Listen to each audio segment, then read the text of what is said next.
Hello everyone, and peace of Christ to all of you. I hope my voice coming good and clear. Please invite your friends. And as you see, today look like maybe our timing is not good. We don't have many people.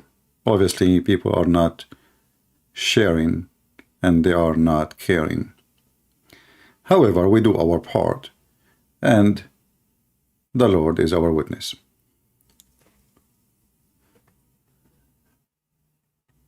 You know, I never saw a single Muhammadan speak about Christianity, and he did not lie about what Christians believe.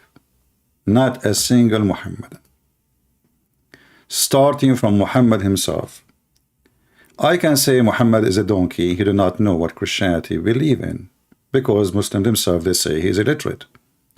So we will let it go. He is a false man. He is a liar. He is illiterate, as Muhammadan they say. But do you think people who live today and they go in this stage and they made Islam as a career and debating Christians as a business, do you think they do not know what Christians believe? Do you think really Christians believe in what the Muslims say? Today we'll show you an example about how Muslims they lie. But I will tell you first why Muslims they can lie.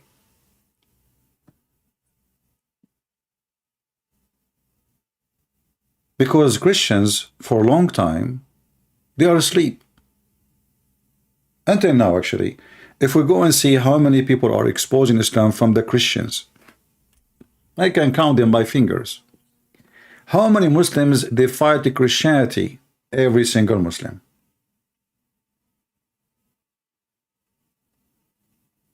It's a fact. Why?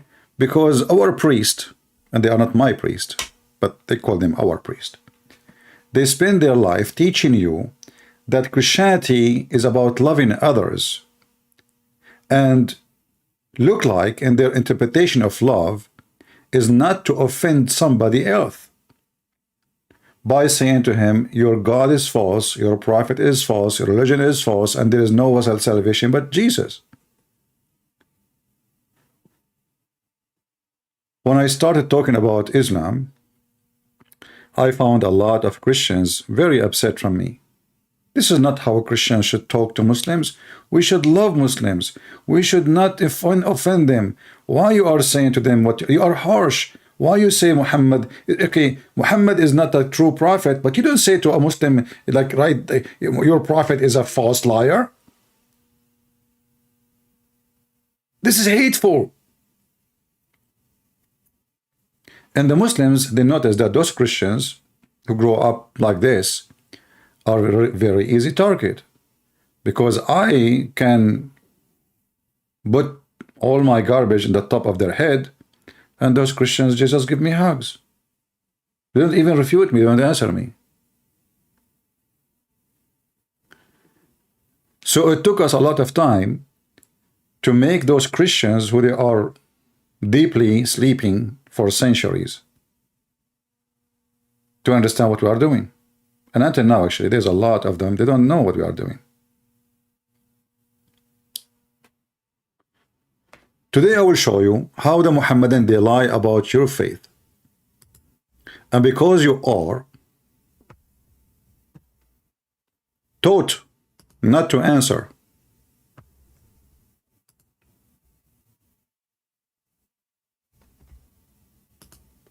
you've been taught that refuting them is not your business. God will do it. The Muslims, they can fool your children and make them convert to Islam, thanks to your stupidity and the stupidity of your monks, if we can call them monks. In fact, they are just businessmen. This is Mufti Menk, who live in South Africa, a country full of Christians. He claimed something very funny. Let us hear. Believe he died on the cross as a redemption for our sins. We Muslims say it is an injustice for us sitting here in Cape Town, in this masjid, to say there is a lot of adultery, a lot of armed robbery, a lot of sin. So in order for us to absolve ourselves from all this, let's pick the most pious from amongst us and crucify him in that corner, and inshallah that will mean all our sins are expiated. Do you see how filthy, low-class piece of shit this man is? Do you think this man who spent his life living in South Africa, he do not know that the Christians don't believe in what he said? According to what he said, we Christians will decide to kill Jesus so our sin can be forgiven. Let us choose the best biased person between us and crucify him for our sin.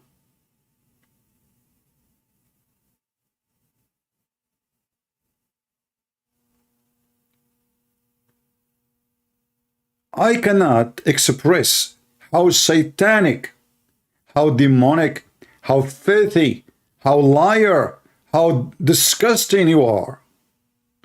Because not a single Christian believes in the garbage you just said.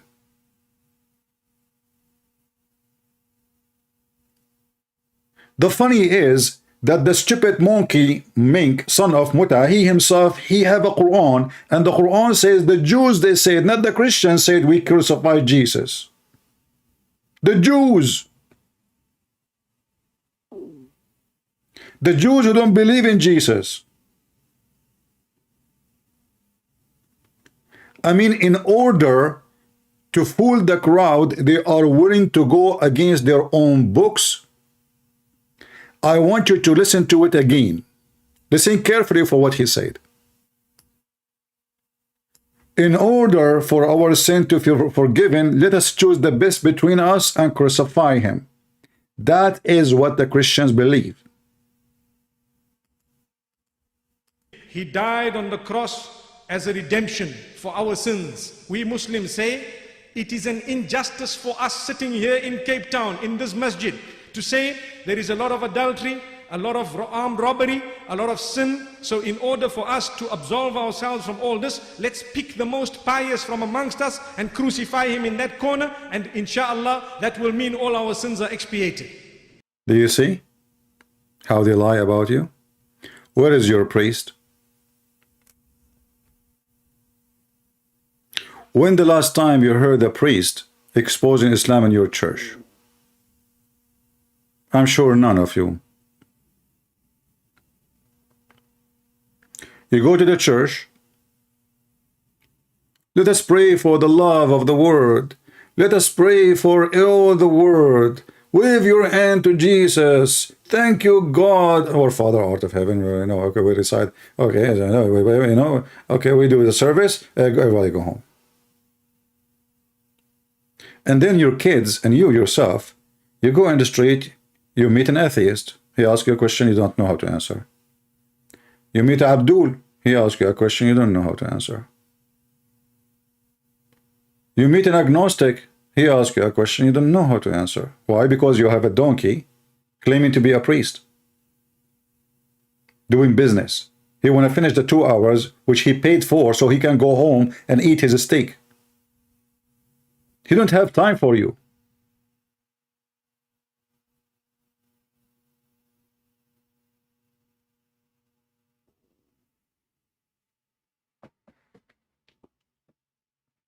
But look what he said, which is extremely good for us.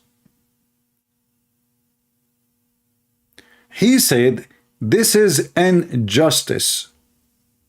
What is injustice? To kill someone, never commit sin.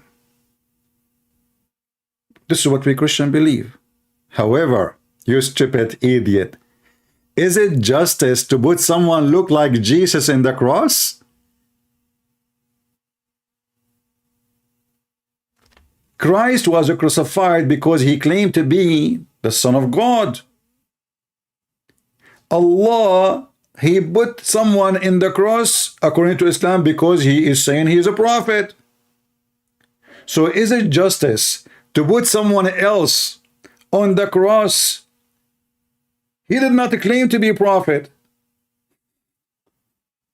It is Jesus who said, I'm a prophet in Islam, correct? Why the Muslim want to kill him? I mean, the Jews want to kill him according to the Quran? Because he said, I'm prophet of Allah. So what Allah he do?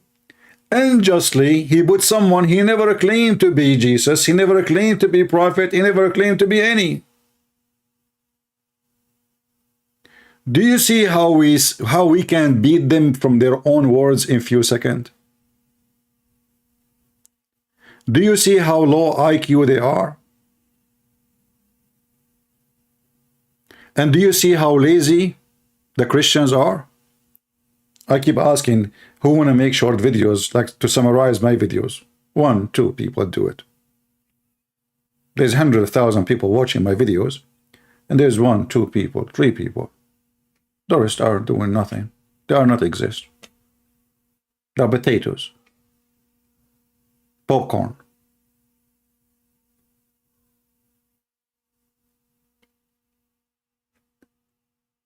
But let us see what Mufti Menk himself, he said in different occasion. So we can love more. Shall we? Then you have the messengers. As I said, we believe in all of them. Every single one of them. Yeah, including Alexander the Great, including Al-Khadr, the guy who drank from the fountain of youth, the pirate of the Caribbean. I mean, okay, you believe in all the messengers, yeah. But you cannot tell us even who they are, those messengers. Who is Yunus? Who is Saleh? Who is Al-Khadr? Who is Zulqarnain? 124,000 messenger, yet you don't have a book of one of them. But you believe in them, brother and sister. Now tell us, Mr. Fingerboy, what you believe, additional to that. We believe in Jesus, may peace be upon him. He had a miraculous birth, as I said. Why? Why Muhammad don't have miraculous birth? Muhammad, he don't have any. I mean, he died by poison. He was not resurrected. Allah did not take him up to heaven. He's born from a pagan woman, pagan father. The Quran full of verses. The Arab keep asking him, why you don't have a miracle? Give us a sign. And he said to them, Allah told me, wait, and I'm waiting with you. Allah told them, wait. We believe he was not known as the Son of the Almighty, but rather the messenger created miraculously without the interference or involvement of a male. Why? Why he is the only one is born without the interference of a male? They can't explain that. And this miracle does not make sense in Islam. In Christianity, it doesn't make very much sense because he's Son of God. Who is the one? Who is the one who made Mary? If we ask the Muslim now, who is the one who made Mary have a son? They will say Allah. Who is the one? Who is my father? Okay, the one who made your mother have a son. You. Those Muhammadan, they try to speak about logic, but the second you hit them with their stupidity, they stumble. So Jesus, he is the son of Mary. Who is the father of Jesus? The Muslim, they say to you, the Quran says the similarity between Jesus and Adam, it's the same. Allah said to them, be and was. If you remember 2 days ago, we have a Muslim, he called me, he left Islam. He said to me the same. Adam and Jesus are the same. Allah said to them, be, and he was. But then we read the Quran, we will find that Allah never said be to Adam, never said be to Jesus. And it took a lot of time for Allah to finish Adam. Even Adam, he asked Allah to finish him before the sun set.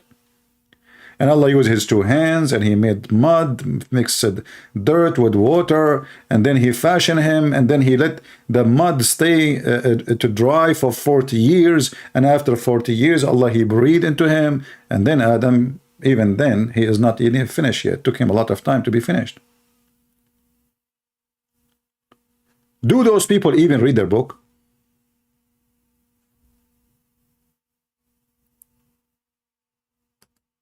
And at the same time, we believe he was not crucified. We believe he was taken up to heaven before he was harmed by the Romans. And we believe that... Did he say by the Romans? Did he just say by the Romans? Why your Quran never say the word Roman?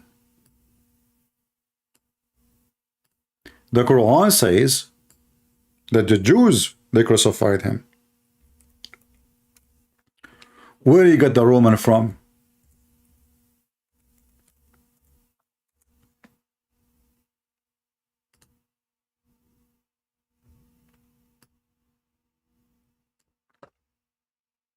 Chapter 4, verse 157, if you read the verses before it, you will see is talking about the Jews.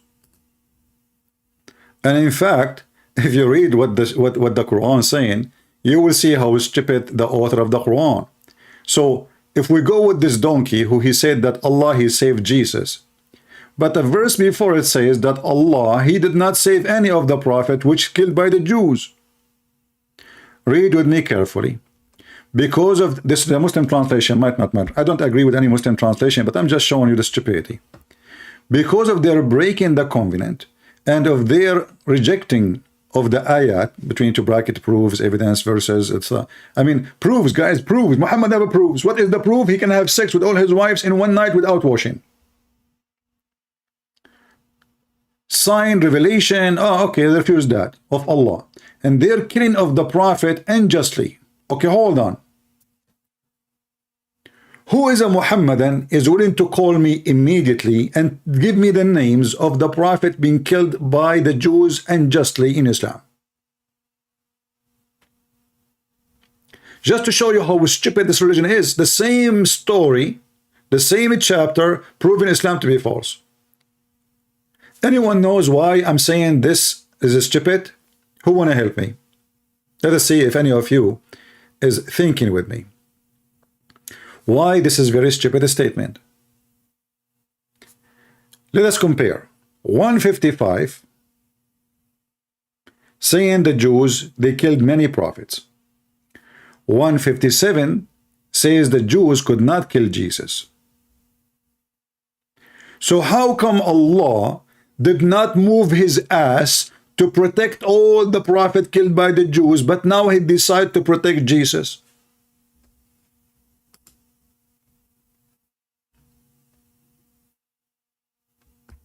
Any Muhammadan can tell me? According to the Quran, it's proven that the Jews, they killed many messengers of Allah. Wonderful. That means they can do it.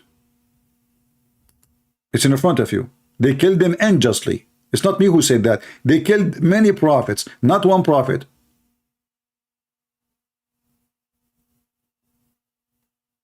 So how come Allah allowed the Jews to kill all those prophets unjustly, but he will not allow them to kill Jesus?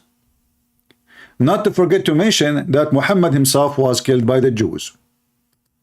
If you remember, there's a Jewish woman, she went to Walmart, she bought a rat poison for 50 cents, cheap one. She don't want to spend money. I don't blame her. It's not worth it. So she bought a rat poison from the shelf in Walmart. She put it for him in the food. Muhammad, after 4 years of suffering, he died. And then the Muhammadan, they tried to say, no, this is not true. It looked like they are saying that their prophet is stupid and he said things that's not true. Because the one who said that he's dying by poison is him. It looked like that the Muslims, they take what Muhammad say for granted any time except this one. So Allah want to save Jesus from the Jews, but Allah don't want to save Muhammad from the Jews. The Jews killed many prophets unjustly. Allah don't move his ass because he wasn't using a crazy glue.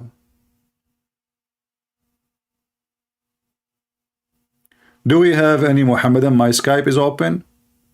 Get me your shake and let me shake you and shake your God. I forgot your God. When there's a guy, he is the boyfriend of Muhammad, he died, the throne of Allah shake because of his death. Have you ever heard of a God like this? Why? The throne of Allah, he shake because of this guy, he died. Who is he? Shaky God. So those people, in order to win falsely an argument, they are willing to lie. And they come to us with a stupid excuse. In the previous video, he said Is it fair? Is it justice to let somebody die in the cross when he commit no sin? Well, let us ask you the same question. Is it fair that Allah, he replaced Jesus, who he is the prophet supposedly in Islam, by someone he is not the prophet in Islam, and he never claimed to be the prophet, and the Jews, even they are not even targeting the guy? Is that justice?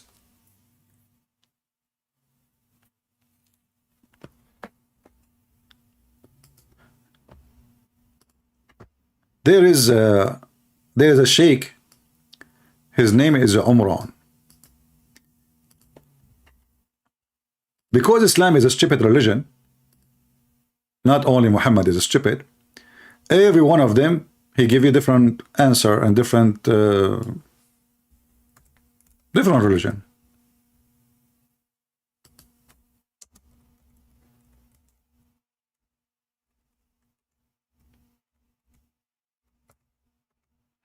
I hope that those who make short videos, they can make what those Muslim videos saying, like, opposing each other.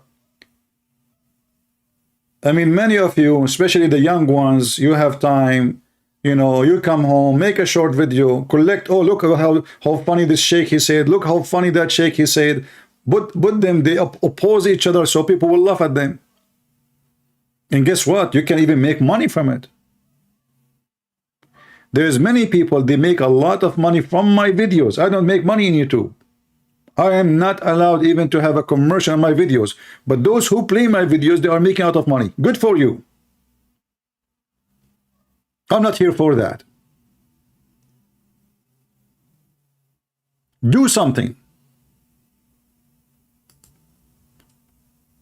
We go to Sheikh Umran. Then executed. Let us see what Sheikh Umran is saying. Give me a second.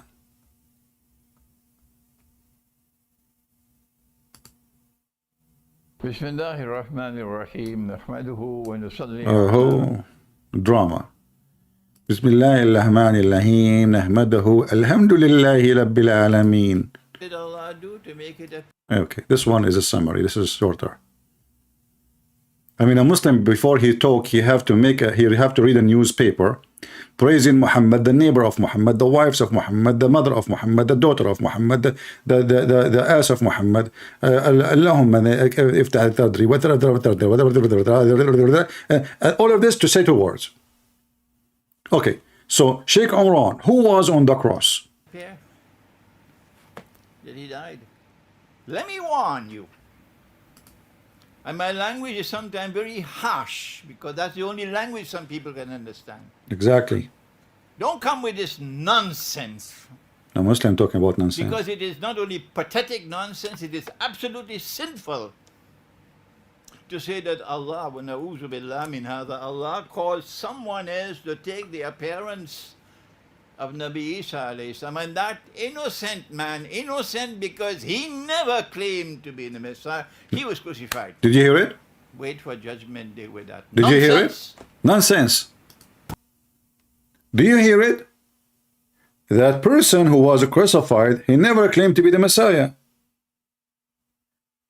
Mufti Menk, the son of Muta, is saying, well, the Christian believe that we commit sin, let us place someone in the cross, so he died for our sin. But this is not what the Christians say.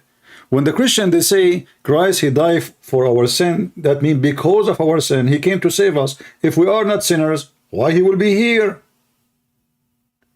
If I am not sick, why the ambulance will come to me? Why the doctor will come to my home? So when the Christian, they say, because of our sin, for the sake of our sin, they don't mean that Jesus died in the cross, that means I can sin. That is a lie. And the Bible have all of this, and the Muslim didn't have one of the 10 commandments. Actually, Muhammad, he broke all the 10 commandments. Isn't it the Messiah who says, not everyone say to me, God will enter the kingdom of my Father, but the one who do his will? You can say God as much you want. You can wear a cross. You can call yourself a priest. You can, but you will not go to heaven. or you did not do God's will. And what God's will is? To believe in the Messiah and to obey the Messiah. And how you obey the Messiah? You fight your sin. You don't adopt it, you don't live it, you don't love it. In Islam is the opposite. All what you need to do, say Bismillahi wa bihamdihi 100 times, and Allah will erase all your sin. Let us play what Mufti Menk he said, just to show you how we can get him busted again and again. For our sins, we Muslims say it is an injustice for us sitting here in Cape Town, in this masjid, to say there is a lot of adultery, a lot of armed robbery, a lot of sin. So all of those are allowed in Islam. Just do them to non-Muslims. Rape non-Muslim, it's fine. Rob non-Muslim, it's wonderful. Actually, you're a prophet. This is what you do for a living. Chapter 9, verse number 29. Attack the Christian and the Jews, kill them until they pay the jizya. This is a robbery. You took their land, you took their churches, you took their women, you took their money, and on top of that, to make them stay alive, to let them stay alive, they have to pay you every month.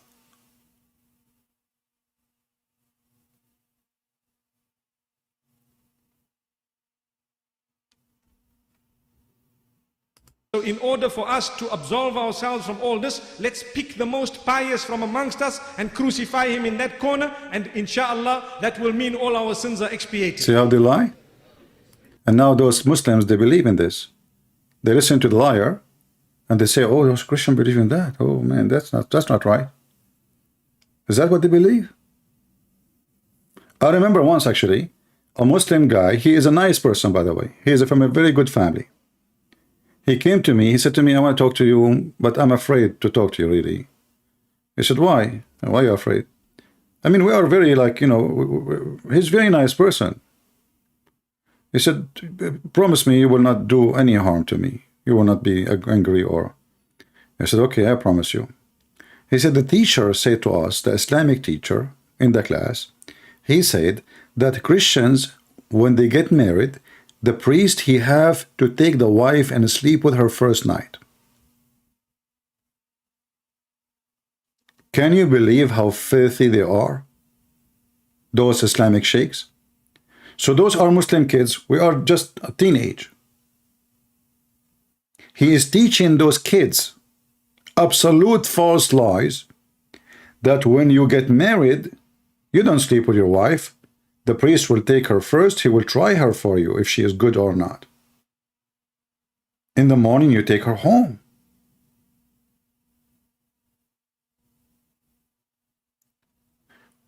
If you ask yourself why they are saying this to their children, because they want to make them hate you, think of you very bad, disgusted by just saying the word, so they will never read the Bible, they will never listen to Christian, they will never try to find the truth.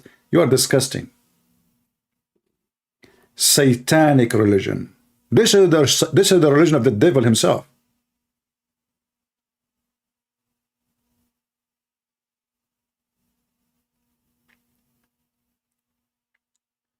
And then you find a video by Zakir Naik saying, who is the one deceived? Who is the one who deceived, the Christian or the Muslims? What Zakir Naik he say? We will go back to this guy. Let us go to Zakir, the Qurani Yuka.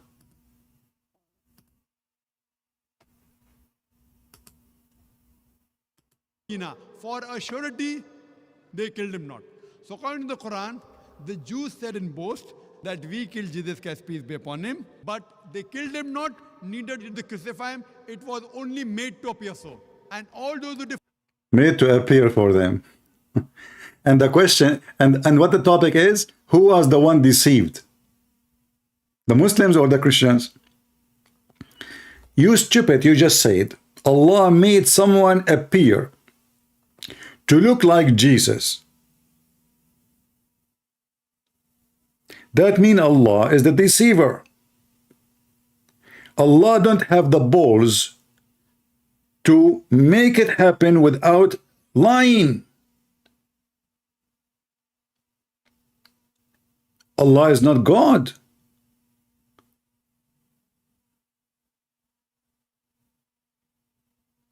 If Allah is God, and look how they contradict themselves. A second ago, it is unjust. A second after, it is just to put someone, look, we made him look like Jesus. Those people, they were torturing him, thinking this is Jesus. And now this is just. All of this because Allah want to save Jesus. But look what happened now. If you go back to Mufti, the monk guy, the monkey, he said that Allah took Jesus to him before the crucifixion. Listen to it, read it, and open your heart and mind. As a Muslim, as a non-Muslim, you will find much comfort in this heavenly book. Yeah, for sure. Every messenger taught that there is one God, and the angels and the books, good and bad fate, comes from the... That's false. That's false. Not a single messenger of Allah taught one good thing. Because how you can be following Allah who allow you to do fornication with women, she is not yours. How you can be following the true God when you are following Allah who allow you to rent a woman, you call it mut'ah. And now the Muslim Sunni, they have many other names for those kind, they call them marriage, but in fact is nothing but a fornication. Zawaj, a friend, which means marry a friend. Well, what does that mean? You like a girl. Oh, we will not do fornication. What about we make a contract, we go to the hotel, we do boom boom. Huh? Oh, halal, yeah, halal, sure, halal, yeah, that's good. Then you go to the hotel, 7-Eleven, boom boom, she go home, you go home. And this is supposedly marriage.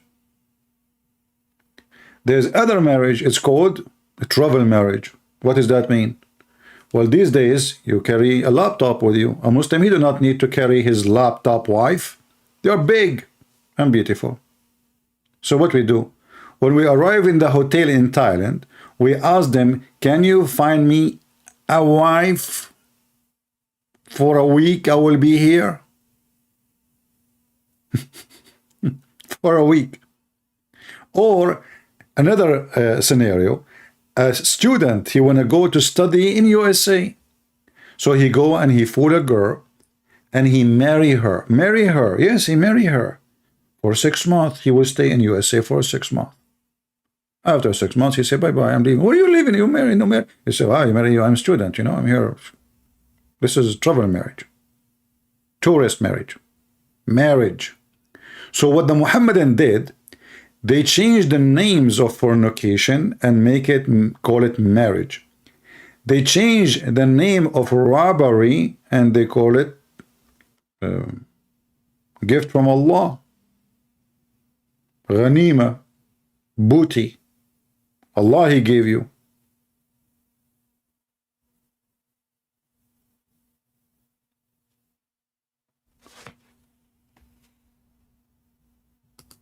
So what happened? So Muhammad sallallahu alaihi wasallam was sent the Quran, which has 2 things in it in this regard. One is belief and one is the Sharia in terms of law, rules and regulations. So the rules and regulations are there and the belief is exactly the same that you will find from the time of the beginning of creation. May the Almighty grant us a deep understanding. From the beginning of the creation, people believe that I can rob you, take your wife. I go to your son, to go to my son. I see his wife is standing. I see she is wearing see-through clothes, and I flirt with her.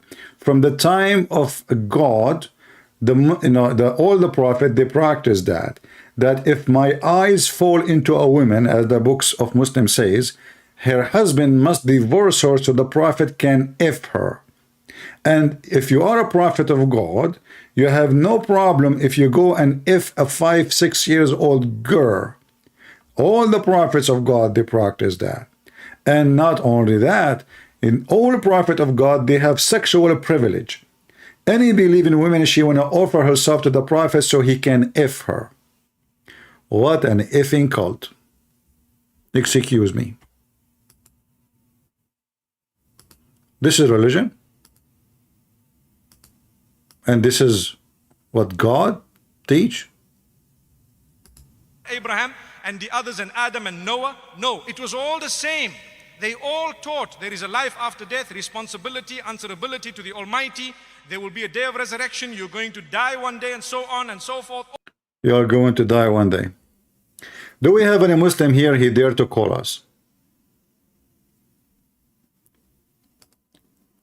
Do we have a Muslim here he dare to call us?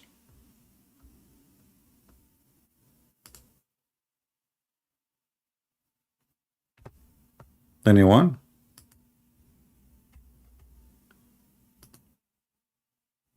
I just saw an old text from a Muslim. Let us see. Any Muhammadan?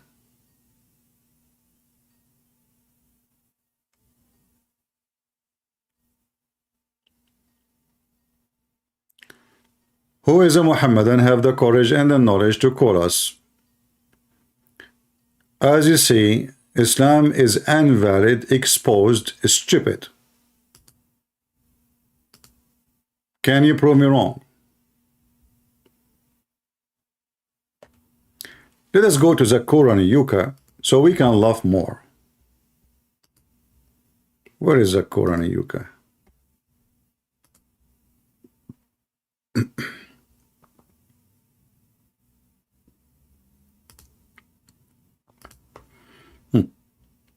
Zakir Naik, anyone who asked him about Jesus, what is the proof that Jesus wasn't crucified?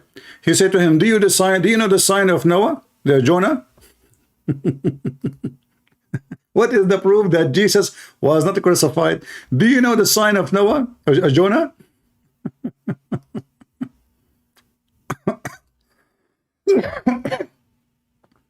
All right, sorry. Somebody trying to call, I'm calling him.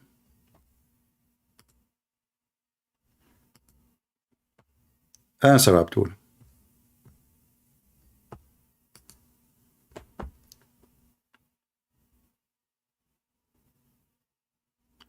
Well, he's not answering. Don't call me, I will call you. If you call me and I'm calling you in the same time, that will not work.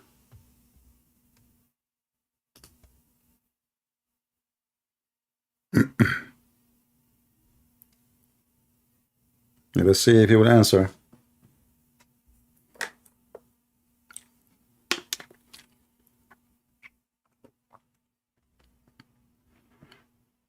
Okay, obviously he don't want to answer, he's just playing games. Let us see other one.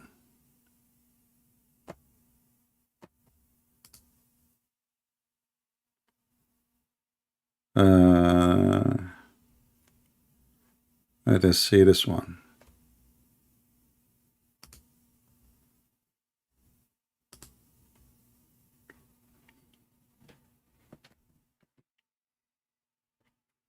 I'm just trying to call those who are Muslim texting me. We will see which one it will work. Hello? Must be Fakira mostly. Hello? Hello?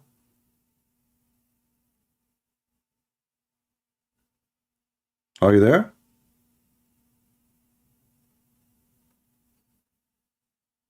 Hello?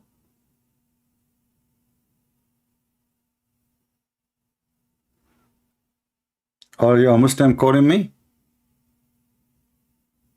All right. What do you want to say? Why you are calling? I've got two questions. You have two questions. What do you think about our topic? I was not following today. What is it? The topic is that Allah, He put someone look like Jesus in the cross. Yes. Explain to us what happened. Read John 19:26 and 27. This is Fakira. Aren't you Fakira? Changing your voice. Who? Hey, just stupid. You joined. Yeah, in John it says God here replaced Jesus. Absolutely. Okay. Stupid Fakira. Do we have any real Muslim would like to talk to us?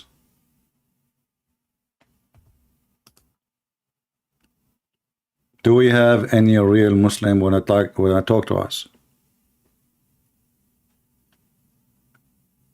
I mean, this is the only Muslim left, the one who say the F word to his prophet, the one who's called the Arab dogs and donkeys and liars, and his prophet is an Arab and his God is an Arab.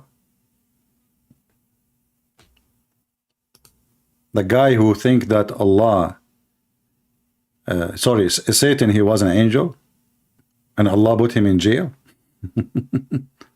and he believed the Quran is corrupt. This is the only Muslim left. Where is the Muslims?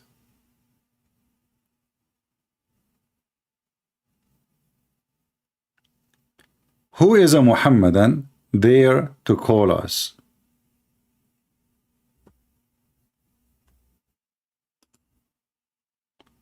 I can talk to you through text. Muslim, why are Muslim? We are Muslim, we are one. Well, I don't know, my friend, your name doesn't make sense because this is against your prophet statement. I don't know why the admin, he maybe YouTube block your text. This guy, he said, I can talk to you through text. Okay, you are a hero. But look at your name. We are Islam, we are one. This is not what your prophet said. You know, I believe strongly that every Muslim, he have a fantasy religion, have nothing to do with the religion of Muhammad. Your prophet, he says, that the most deceived, divided people in the world are the Muslims. Is that true?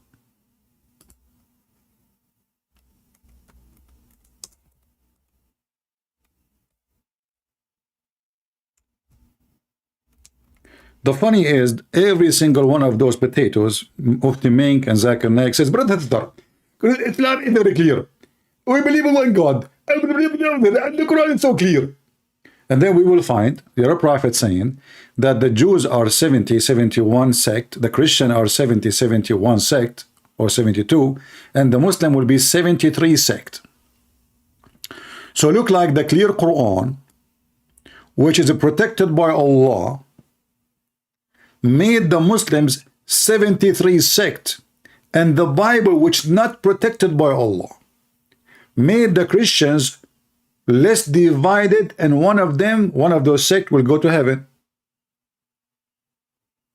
Which means if you are a Jew or a Christian, you have a better opportunity to go to heaven. So how you say we are Islam, we are one Muslim? Are you giving your prophet a big finger? The one you put in your nose, as all Muslims do in the mosque?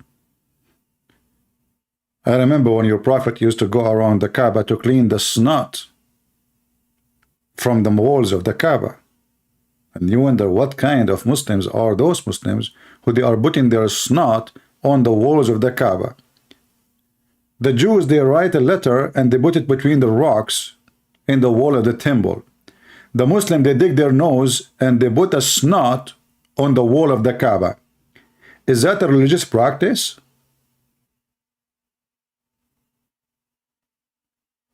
Maybe you are united by the snot.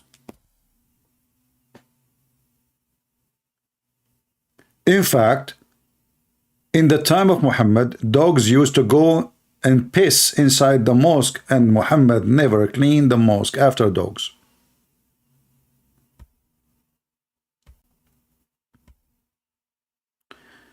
Do we have any Muhammadan beside those who they can answer me in text or make videos to refute me speaking to themselves?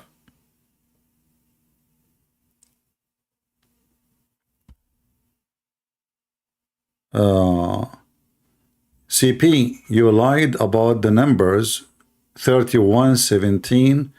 Only the King James Version use term women, children. Other version RSV are more truthful, use the term girls. My friend, okay.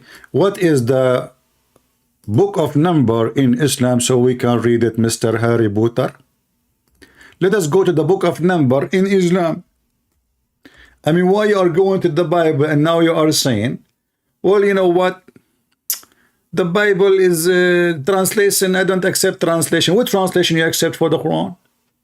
Which even Arabic Quran you accept? Same time, potato. What if I show you the story in the book of Number in the Quran? Do you dare to call me?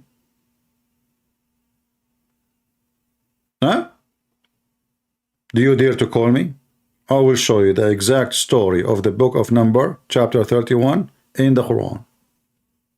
Potato. Now he will say, uh-oh, Christian Brands is going to spank my God.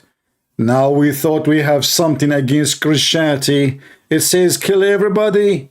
In fact, the Jews, they did not kill anyone. That's why they disobey God. Idiot. And that's what your Quran saying. The Quran condemning them for not killing everyone. Potato. Potato.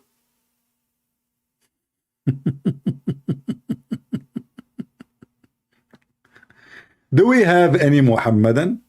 He have the courage and the knowledge to call me and not to be humiliated.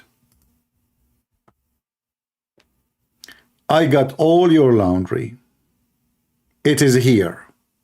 And this is why all of you, you are living in fear. Anyone?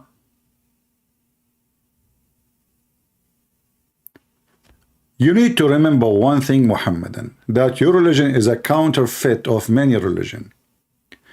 It's a counterfeit of the Hindus, counterfeit of the Sabian, counterfeit of the Persian religion, the fire worshippers, counterfeit of the Ethiopian old religions, counterfeit of Christianity and Judaism, counterfeit of all fairy tale stories too, including the Talmud. So, when you speak about anything, we will get you busted because all your religion is based on counterfeit stories.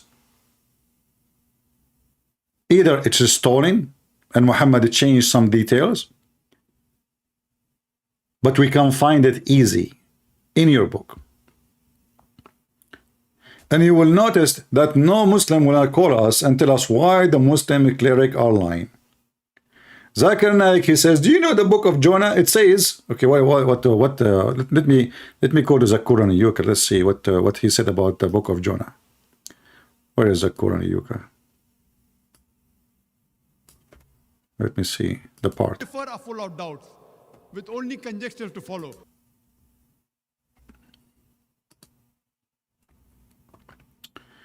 All right. Jonah was alive. So Jesus Christ, peace be upon him, has to be dead or alive? I do believe in Jesus. So Jesus Christ, peace be upon him, said, as Jonah was in the belly of the fish, so shall the Son of Man be in the heart of the earth. So Jonah was dead or alive? Jonah was alive. So Jesus Christ, peace be upon him, has to be dead or alive? So the Bible still says he was dead and he raised back to life. Where does the Bible say? I have to find it. But what I'm telling you, Gospel of Matthew, chapter number 12, verse number 38. You know the sign of Jonah, na? Do you know? That time you were dead or alive? Alive. So when you know the sign of Jonah and you don't know where it is said he's dead, you have to follow what is in red letter. Ah. There are many things which are mentioned by Paul, which is not part of the sayings of Jesus Christ, peace be upon him. If you know there is something like a red letter Bible. Red letter Bible means whatever Jesus Christ, peace be upon him, said is in red ink. If you quote me something in black ink, I will not believe. Why? That is not the word of Jesus Christ, peace be upon him. Do you give more preference to Jesus Christ, peace be upon him, or St. Paul? Jesus Christ. Here you see the stupidity of the Muhammadan. You see, if we ask the Muslim, do you listen to Allah or to Prophet Muhammad? They will say the same. It's the same. If you listen to Muhammad, you are listening to Allah. Okay, Paul is the messenger of Jesus, and Jesus is God. So why we will not listen to Paul?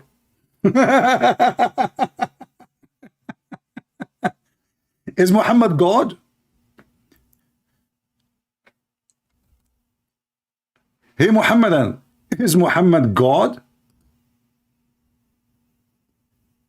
90% of Muhammad command is against the Quran.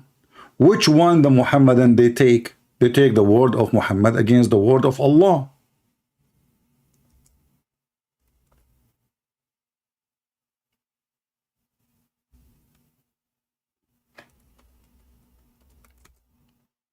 And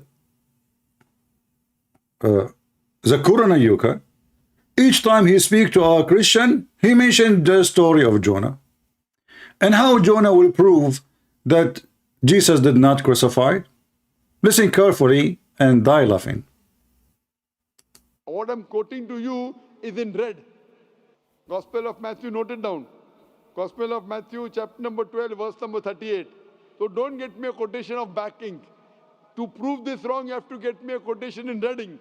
That's what Jesus Christ, peace be upon him, said. I request you to go home, read the Bible, and when you're convinced, inshallah, come. We can quote for you tons of them, you donkey. But you know, because you are a donkey coward, you don't, you know, we offered this guy long time ago. Do you dare to debate me? So what they do, they make a conference, they bring people who they have no idea what they are talking about. So Zakir Naik will look like he is smart, and they don't even allow you to debate. The second you start arguing, he will start shouting at you, and he will not let you continue.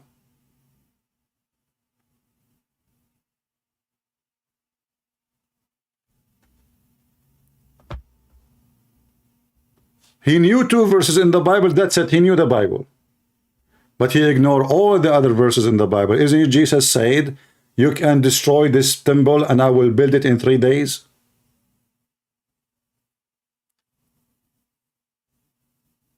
Is that Paul talking? How many times the Messiah said that the Son of Man have to die? Isn't it Jesus the one who said, this is my blood will be shed for you? And this is my body which is going to be broken for you? Is that Paul?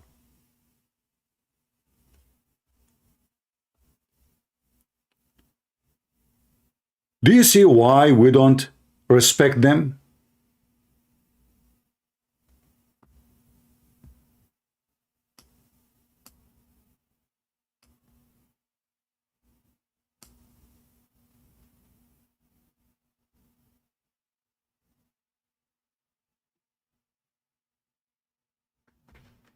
Continue the Quran Yuka. To the truth. Thank you. That's it? Or it look like we... How can you prove that Jesus was not crucified? Then how can I prove that Jesus wasn't crucified, peace be upon him? The Quran says in Surah Nisa, chapter 4, 157, they killed him not, neither did they crucify him, it was only made to appear so. So Quran is clear, وَمَا قَتَلُوا وَمَا صَلَبُوا, they killed him not, neither did they crucify him. If I have to prove to... Are you a Christian, brother? I am. If you read the Bible, it's mentioned in the Bible in the Gospel of Matthew, chapter number 12, verse number 38.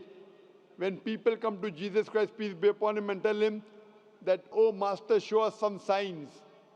So Jesus Christ, peace be upon him, replies, ye evil and adulterous generation, seeketh thee after a sign, no sign shall be shown to you except the sign of Jonah. For as Jonah was 3 days and 3 nights in the belly of the fish, so shall the Son of Man be 3 days and 3 nights in the heart of the earth. Brother, do you know the story of Jonah? Jonah. I do. You know. Now Almighty God tells Jonah. Guys, anyone notice here how Zakir Naik, he did expose Islam? From what he quote. Just from what he quote. I want to play it again and let us see in the chat who is going to give me the correct answer. It's mentioned in the Bible in the Gospel of Matthew, chapter number 12, verse number 38. When people come to Jesus Christ, peace be upon him, and tell him that, oh Master, show us some signs. So Jesus Christ, peace be upon him, replies, ye evil and adulterous generation, seeketh thee after a sign, no sign shall be shown to you except the sign of Jonah. For as Jonah was 3 days and 3 nights in the belly of the fish, so shall the Son. Anyone knows how he just got himself busted? Anyone knows? All his argument is Jonah was alive when he was inside the fish. Jonah was alive before he go inside the fish. Jonah was alive after he came from the fish. But Jesus did not say even about the word alive. Jesus said, the same as Jonah was in the belly of the fish. He did not say the same as Jonah was dead in the fish. And by the way, Jonah was dead. Because we can go right now to Jonah 2. Jonah 2, it says clearly that he died. You resurrected me. I was in the belly of the fish and you resurrected me. You brought me back to life.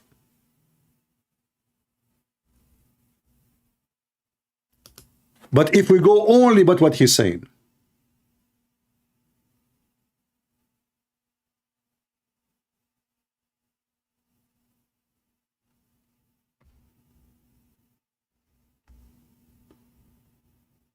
that means the whole story in Islam is false. Because if Jesus is speaking about himself, the same as Jonah was in the belly of the fish, obviously Jesus will not be in the belly of the fish. He will be where? In the belly in the earth, of the earth. Now, if we ask Zakir Naik, do you think that those Jews and those Roman, they bury Jesus alive? Is that what the story say? So now he admitted that the Messiah was in the belly of the earth for 3 days, 3 nights. What is missing? Oh, he was not dead. So the example he's trying to use is stupid.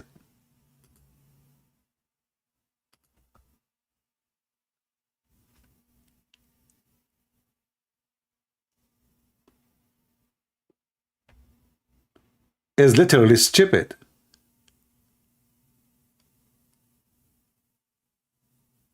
The Messiah, he did not say anything about Jonah as being dead or alive. He said, the same as Jonah was in the belly of the fish, I will be in the belly of the earth. So if this is your proof that Jesus is alive, well, this is a proof that Jesus was crucified. And then if you claim that he was not dead, that would be the most stupid thing again, because a person who was crucified and he is bleeding horribly, and now he is in the grave for 3 days, 3 nights. And then he came back again. That means the Christians are right.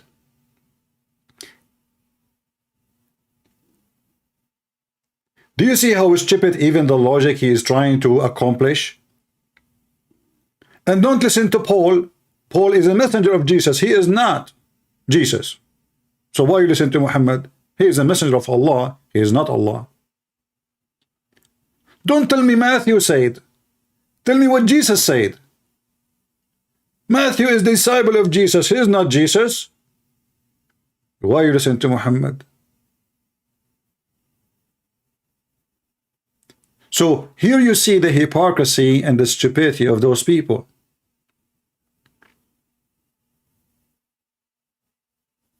What he is using, proving to us that Jesus, he was in the grave. From his own mouth. If this is your evidence that the Messiah did not die, that means the Messiah was in the grave. What he was doing there? It's mentioned in the Bible in the Gospel of Matthew, chapter number 12, verse number 38. When people come to Jesus Christ, peace be upon him, and tell him that, oh Master, show us some signs. So Jesus Christ, peace be upon him, replies, ye evil and adulterous generation, seeketh thee after a sign, no sign shall be shown to you except the sign of Jonah. For as Jonah was 3 days and 3 nights. Guys, did he say a sign? Did the Messiah say a sign? If we ask the Quran Yuka, later he explained, he says sign mean a miracle. So how that is a miracle if we put somebody in a room for 3 days and 3 nights?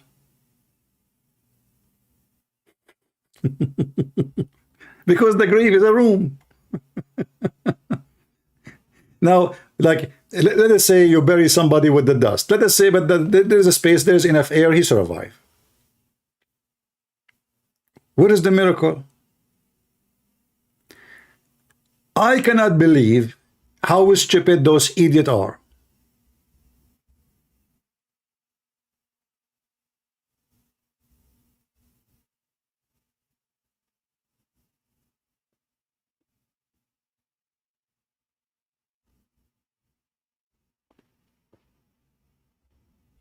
And not only that, he is giving wrong numbers. Did he say what he said? Did he say 38 or 39? I did not hear him. Hold on. 3 days and 3 nights in the belly of the fish. Show us some signs. Jesus Christ, peace be upon him, and tell him that, oh Master, show us some signs. So I am. if you read the Bible, it's mentioned in the Bible in the Gospel of Matthew, chapter number 12, verse number 38. When people Verse number 38. Oh, okay. Yeah. Let us go to verse number 38 and let us see what Zakur Yuka is talking about.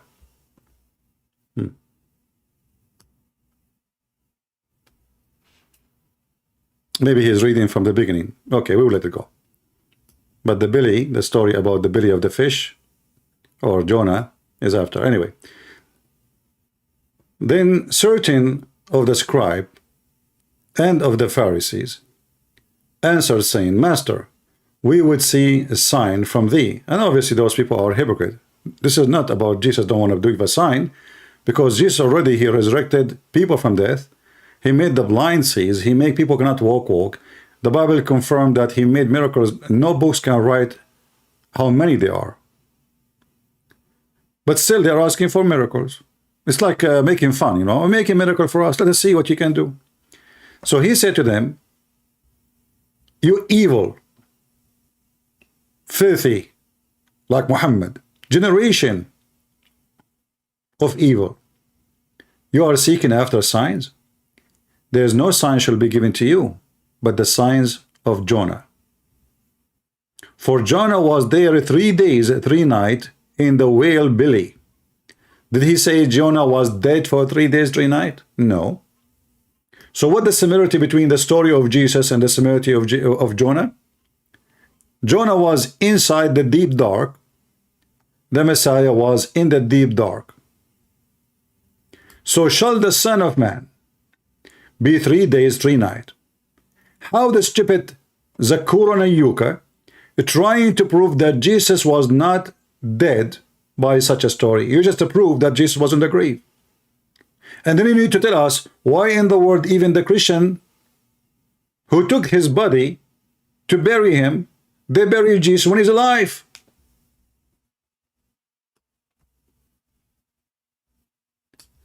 I mean, can you believe how stupid how low IQ they are?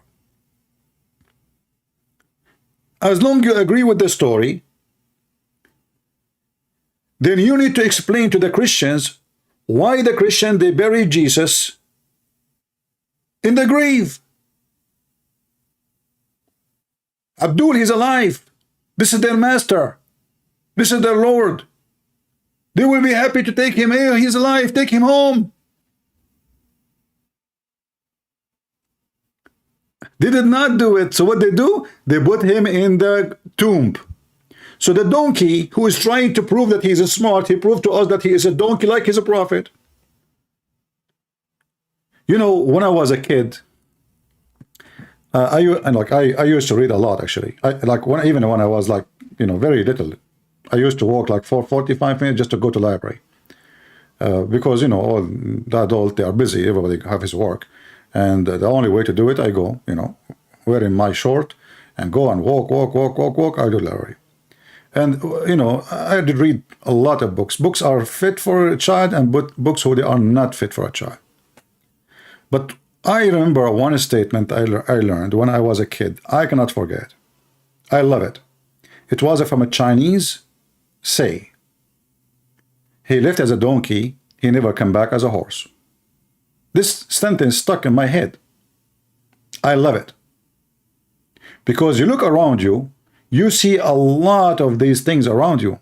People who lived as a donkey. This guy, he traveled the world. He is in TV stations, and he never thought about what he's saying, how stupid it is. Jesus did not say anything about if Jonah was dead or not. He said the same as Jonah was in the belly of the fish for 3 days, same as the Son of Man. Did he say the word dead, Jonah? No. So regardless if Jonah was dead or not, what Jesus comparing is that he was in the deep dark, Jonah, and the Messiah will be in the deep dark. Jonah was for 3 days, 3 nights. The Messiah will be there for 3 days, 3 nights. Then as long we agree that the Messiah was in the tomb for 3 days and 3 nights, you stupid idiot, you need to tell us why he is in the grave for 3 days, 3 nights. He was doing camping. So the Roman, they crucified Jesus, the Jews are there, and they took Jesus and say, oh, he's alive, let us bury him. I cannot find how, I cannot explain to you how stupidity work. Do we have any Muhammadan there to call me? Mayday, mayday. Are we taking notes, people? Are we taking notes? Are we downloading videos? If you notice today, I deleted a lot of my videos. And you might ask me why I delete my videos. My friend, YouTube is against me. YouTube is not my friend. That's why we ask you to download them. We ask you to take notes. We ask you to learn. We ask you to bookmark reference. We ask you to write down ideas we share with you.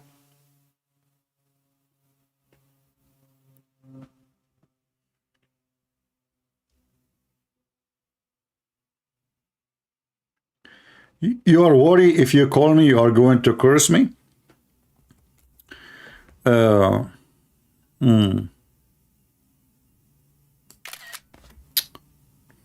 Look how sensitive he is. This Abdul, he is worried. He is not worried that his prophet, if he see his wife, will F her. But he is worried he will curse me. He's very sensitive. He is not worried that the prophet says that Allah sent verses says a Muslim woman, she can give her breast and she can be suckling a foreign guy for 10 times in 10 different days.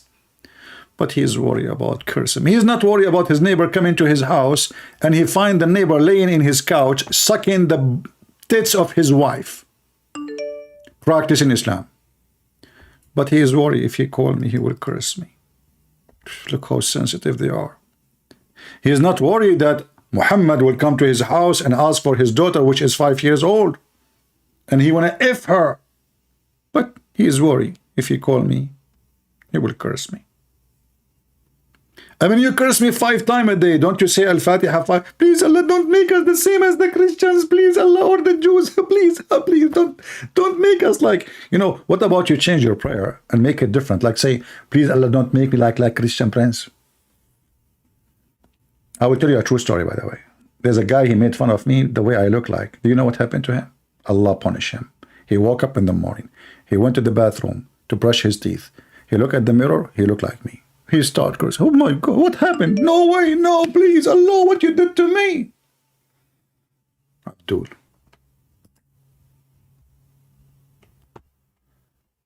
All right, let us see this guy. If you don't answer this time, I'm going to block you.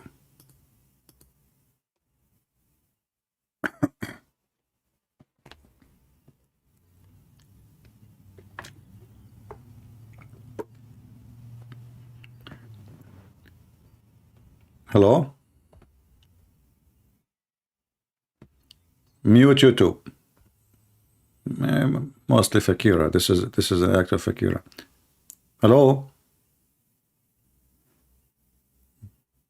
Because only Fakira do not know how to make Arabic names for Skype. Hello? Yeah, I told you. I know, because he do not know how to write an Arabic name in Skype. So he fabricate names, and the names, they don't fit with Arabic. Fakira, son of Muta. And right away he said the F word. And right away he reads the Quran. Alright. If you are not a Muslim, don't try to call me. Like somebody, his name is Brian. Why you want to call me Brian? Are you a Muslim? You are a Muslim and your name is Brian? Don't call me. Do we have any brave Muhammadan beside Fakira who said the F word to his prophet and he agreed that the Quran is corrupted and Jibreel was an angel? Shaitan was an angel and he is failing an angel. He is copying the Bible. And genies, brother, they try to steal information from Allah, and Allah, he put them in jail.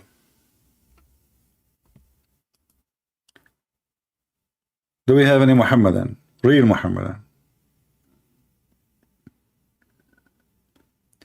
Mayday, Mayday. How do you do? Shame on you. You send me Fakira. There's no men left. This kid, once he opened his camera for me, and I could not believe what I saw in the wall. Honest to Allah. The wall is covered by shit. I could not believe how dirty the wall behind him. I mean, if you have a dog, his house will be 10 times more cleaner. However, that remind me of Muhammad when he do poo-poo or he do masturbation. How the Prophet he dry his hands on the wall.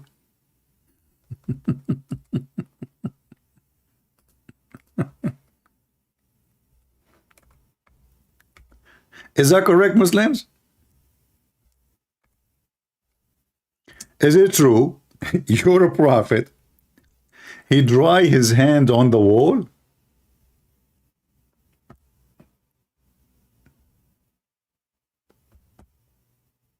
Hmm?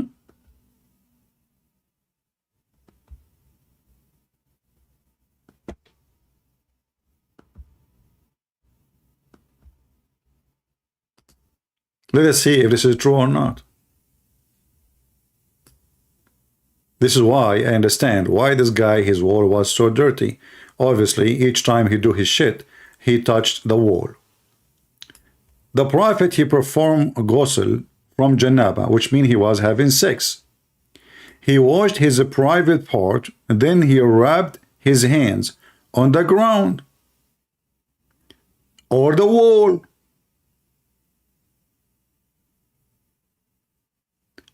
What? You just wash your hands, supposedly you are. So what are you doing now? Imagine what will happen to your bathroom if you don't have a tiles, and each time you touch water with your hands, with all the dirt on them, and then you dry your hands on the wall. Just try it. But don't blame me if your wife, she throw you out of the house.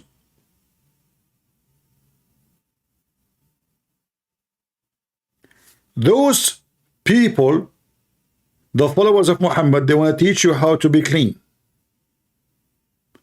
Their prophet, he hold his penis and then he touch his hand with the ground. Why?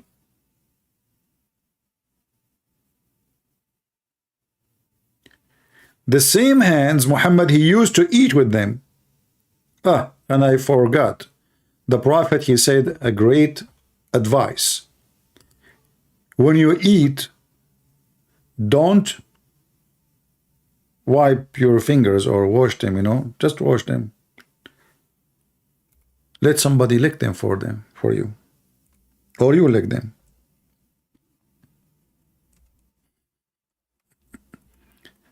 Have you ever heard? What a wisdom, man. Imagine the Queen of England, she passed away now. She is inviting Prophet Muhammad to represent the Muslim world. And now Muhammad is on the table of the Queen of England. And he is full of etiquette. And now Muhammad, he finished eating. He have Fakira next to him in the right side. Fakira is the slave of Allah, slave of Muhammad. Muhammad, he put his fingers in the mouth of Fakira, and Fakira, she would lick it.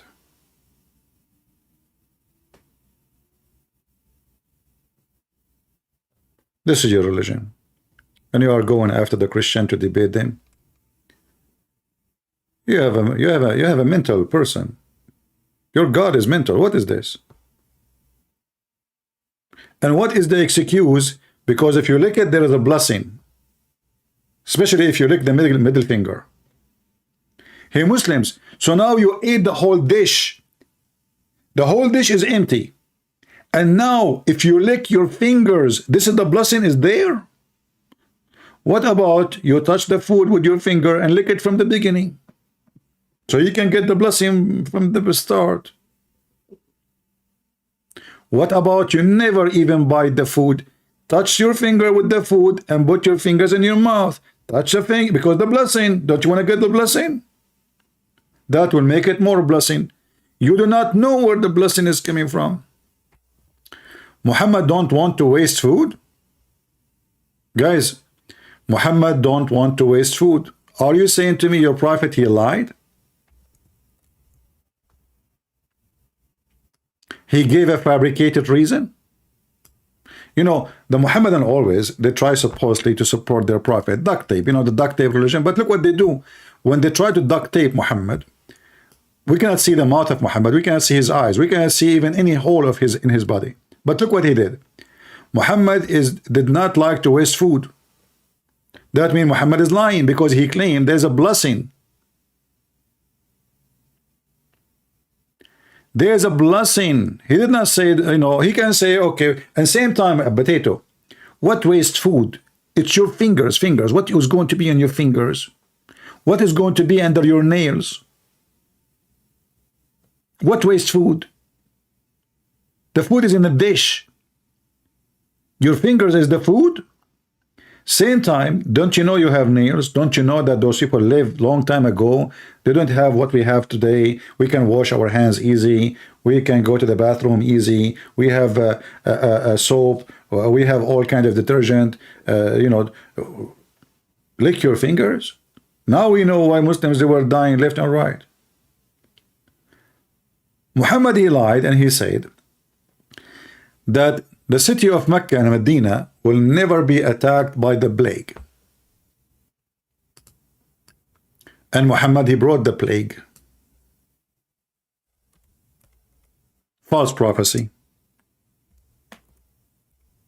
I remember there's an idiot, his name is James White. He said the Muslim world was saved from the plague.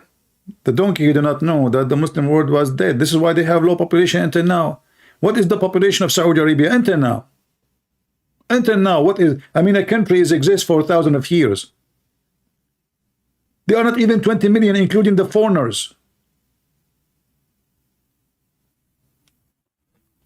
Once I went to the Medina, and this is right after Muhammad died. Umar was the caliphate. This is not long time after. I went to Medina where was an outbreak of disease and the people were dying rapidly. I was sitting with Umar and the funeral passing like going by. Umar said, it has been affirmed. Paradise, paradise. What paradise? Those people are going to paradise now?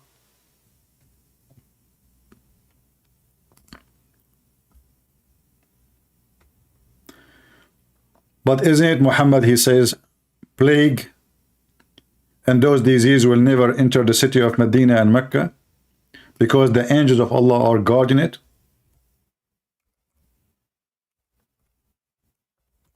The guy, he just died. Right away the plague is coming. Muhammad, he claimed that if you die by the plague, you are a murderer.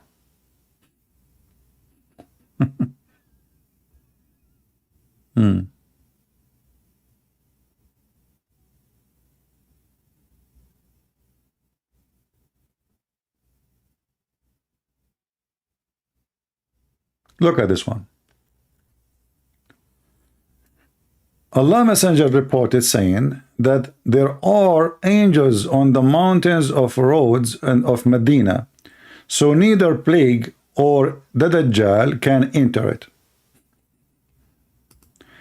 The guy, he just died and the plague is all over the place and people were dying left and right. And what is the excuse? And by the way, as long as this is the case, why you Muslims, you stop you know, the Hajj and etc. in Saudi Arabia and you take a vaccine? I mean, the Kaaba was totally empty.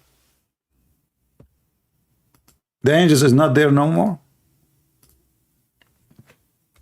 Huh?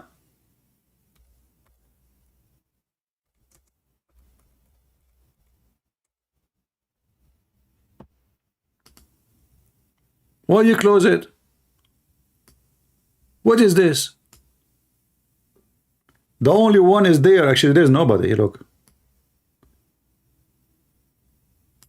The angels are guarding it.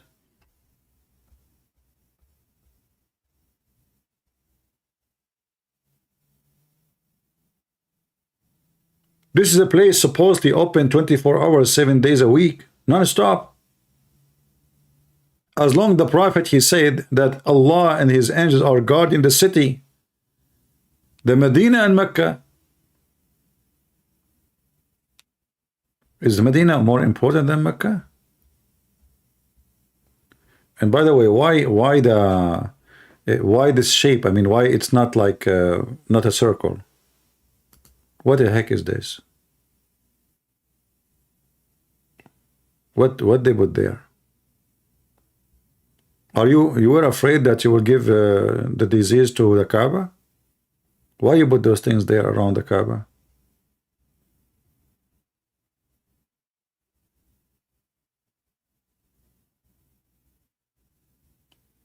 The God who his house have a skirt and his house has a vagina. Do we have any Muhammadan?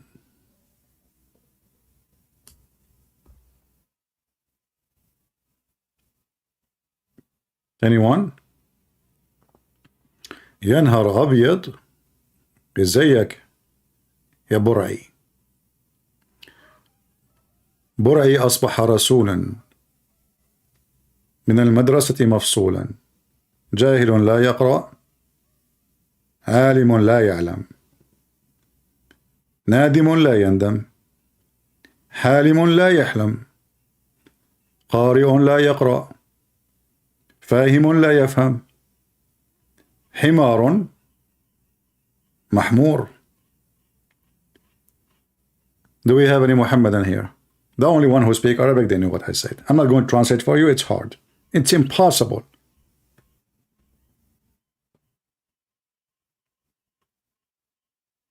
Do we have any Muhammadan here?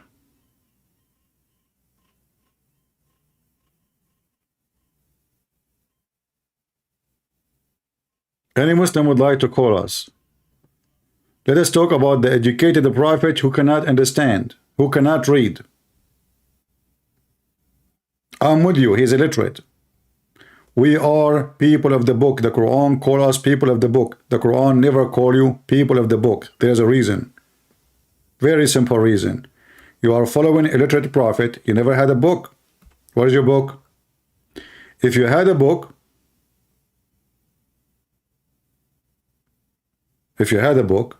then the Quran should call you the people of the book. Never.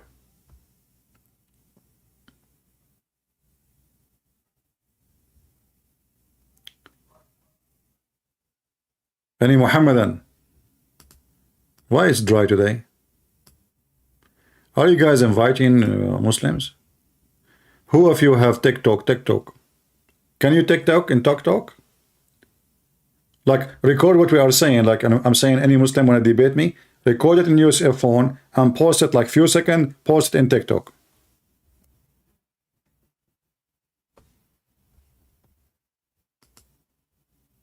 Let us do TikToking together.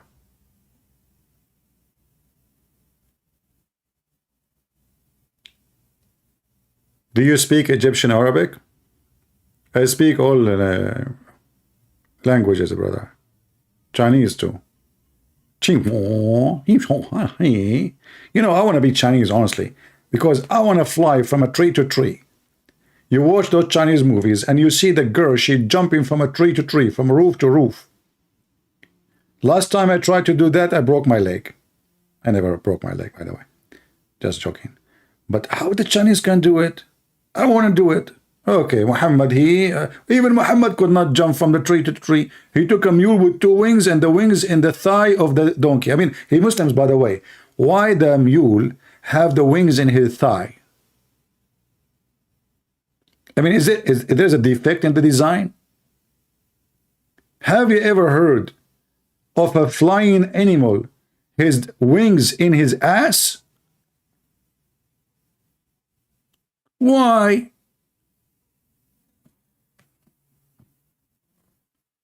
Is that like a special design?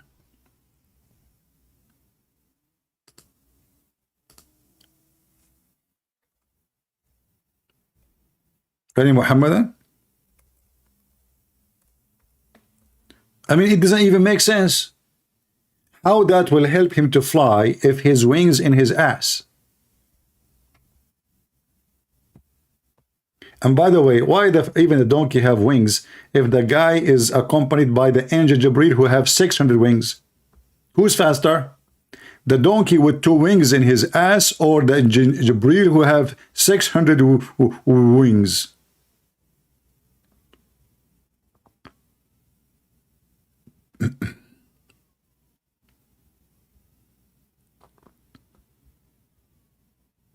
Yani Abdul?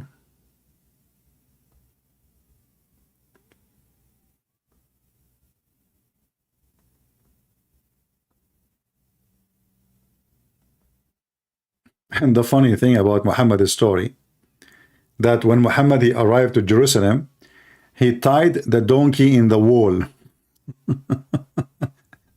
Imagine, the donkey sent by Allah from the 7 galaxies behind the 7 seas and the 7 monkey, Disneyland. And now Muhammad is afraid that the donkey will run away.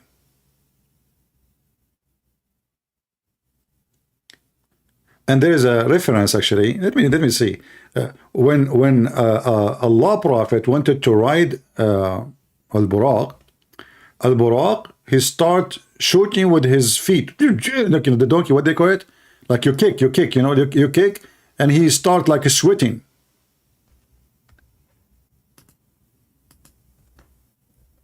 And then Jibril, he said to him, shame on you. Do you know who's this? This is Muhammad.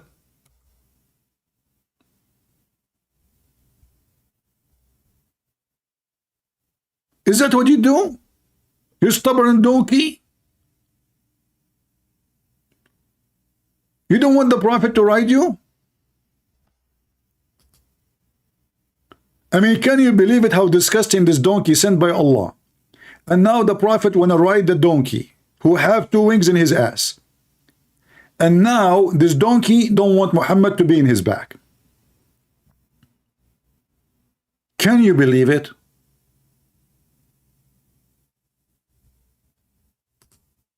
What a shameful donkey.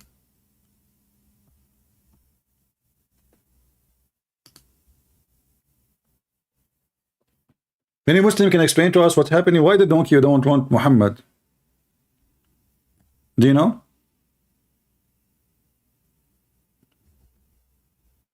Any Muhammadan?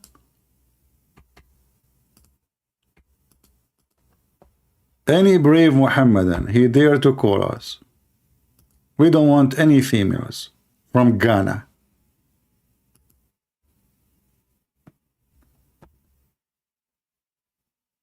Any Muhammadan. And look, the angel said to him, what the heck, what is wrong with you? And then the donkey, when he heard that this is the Prophet Muhammad, the most honorable man, he was sweating. Put yourself in his shoes. You are a donkey. I'm talking to you, Muhammadan. You're a donkey. You have 2 wings in your ass, and the Prophet will ride you. And you refuse. And then you learn that this Prophet Muhammad, you will be sweating. You will make pee-pee. I mean, how in the world he'd do such a sin?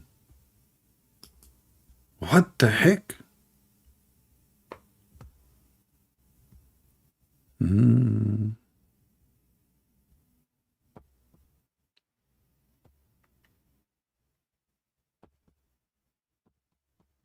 The flying donkey.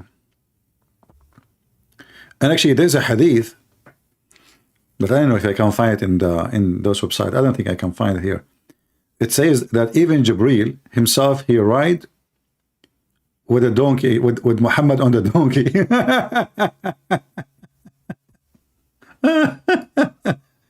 I mean, how Jibril is an angel have 600 wings, and then he ride with Muhammad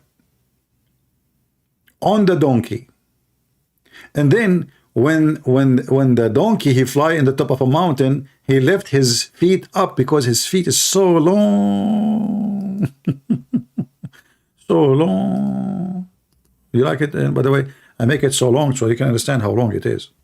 Because in case you don't know what I'm talking about, you know. So long. Jibreel here, right? Let me see if I can find the reference.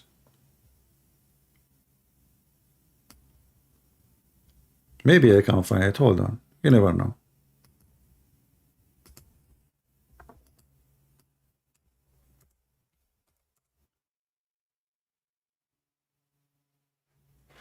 Hold on. What is this?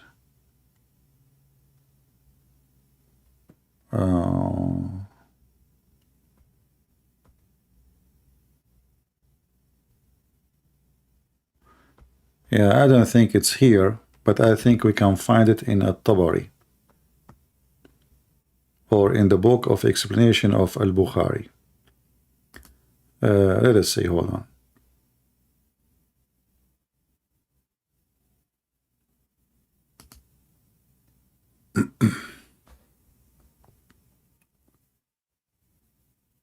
Okay, we found it here in the book. It's called Sharh Sahih al-Bukhari. Volume number 17, page number 22. I will use Google Translation. Let us see where he did write Muhammad.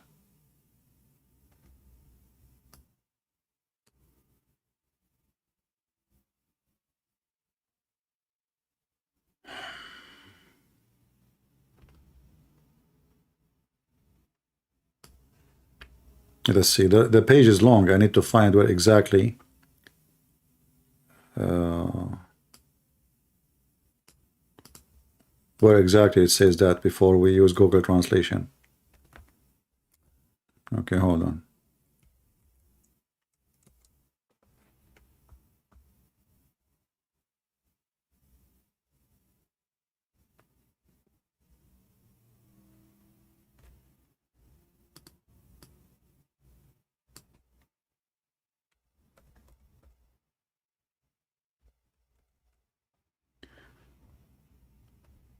Yeah, when I go in the page, it doesn't show. But let's see. Different At-Tabarani. Okay, let's see this one.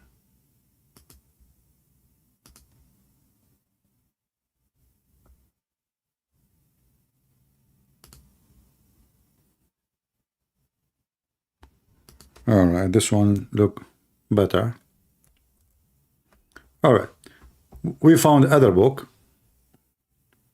It says here, أتي بالبراق فركبه هو وجبريل صلى الله عليه وسلم فسار بهما. So we brought the buraq was brought for him, and the Prophet and Jibreel, both of them, they ride the donkey. Hadith number 9976. The book name is Al-Mu'jam al-Kabir, At-Tabarani, written by At-Tabarani. Volume number 10, page number 69. Again, the hadith number is 9976. I will send you the link in the chat.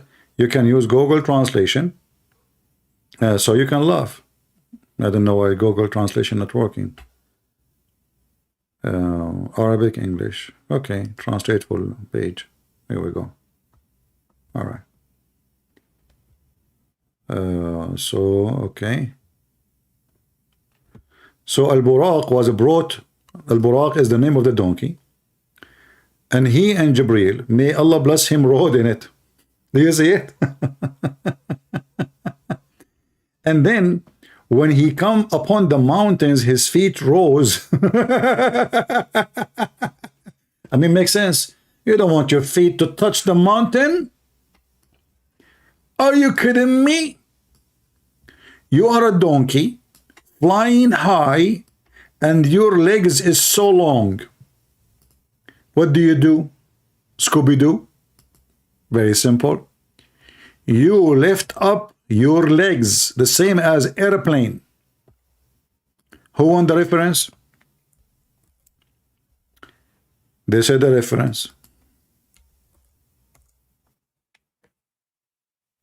And again, this is from the book of Mu'jam al-Tabarani, volume number 10, page number 69.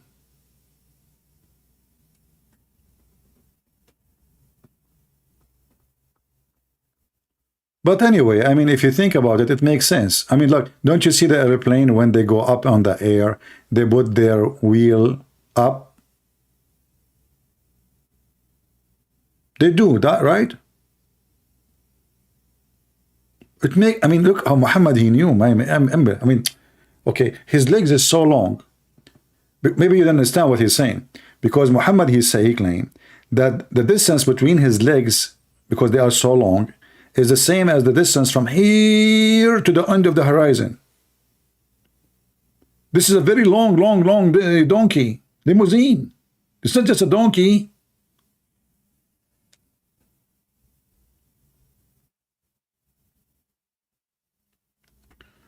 All right.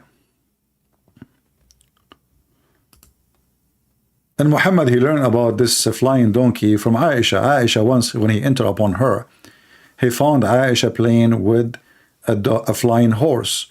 He said to her, a horse have two wings. Muhammad, he said to her, he laughed. He said, what is this? She said, don't you know that this is the horse of Solomon? You know? Aisha, she learned that from the Jews, from the Jewish children. Muhammad, he adopted. Suddenly he is the one who is riding the horse. Do we have any Muhammadan? He can call us and tell us what is the proof that Muhammad, he ride such a donkey, and why he is even riding a donkey, especially if he is in the company of an angel who used to go up and down every day to meet the command, to get the command from Allah. And what do you mean that when he is flying, he put his legs up on the mountain? I mean, was Muhammad flying above the mountain, or he went to heaven? What mountains?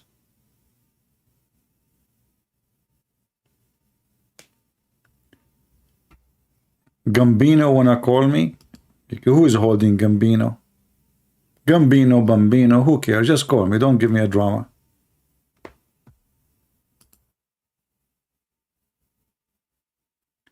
I don't have a StreamYard. I'm not using StreamYard. You want to call? We have a Skype. No drama. Any Muhammadan? Ah, this wasn't a donkey. I don't know. Your prophet, he mentioned, he claimed that it was between the mule and a donkey. Which means, like, obviously, this the father of this donkey, he's a playboy. You know, he slept with, like, you know, many females from the donkey families, horses. So he was like, he met a girl. She is like half male, half donkey, half a mule. You know, and then they have a donkey. His name is Al Buraq. And by the way, this is a true story.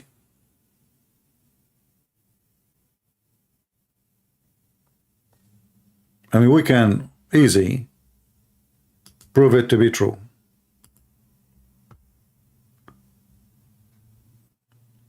Yeah,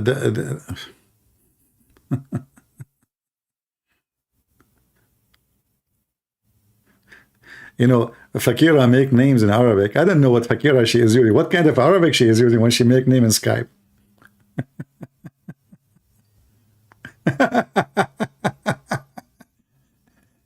I guess she is using a software.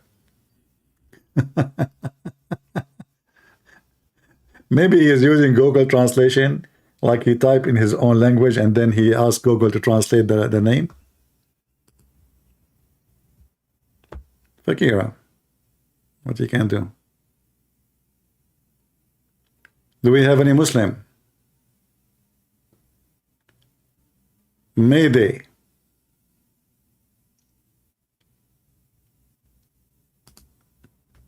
Potato.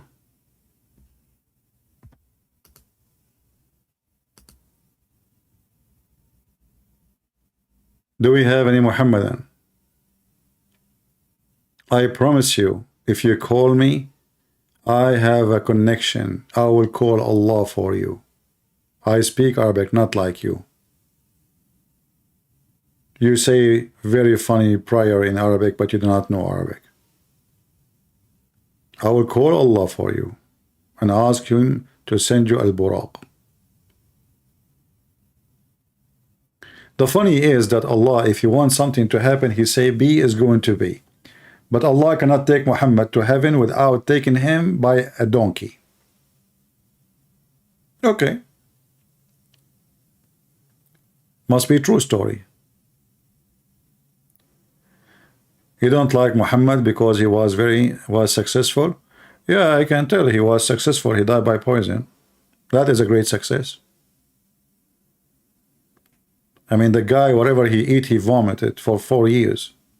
Every single person in the world hate him, including his own son.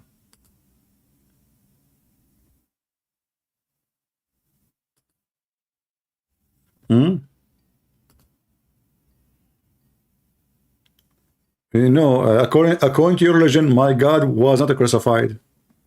So even in that point, is not valid for you. In my belief, my God, he said, I put myself down. I lay down myself. Nobody can take it. That is his success. He came to bring victory over death. So even his crucifixion was a victory.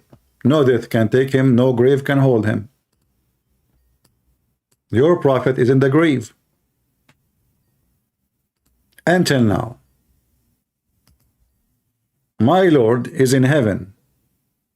Right now.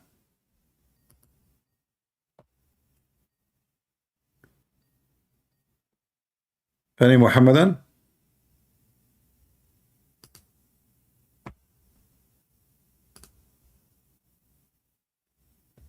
Any brave Muhammadan?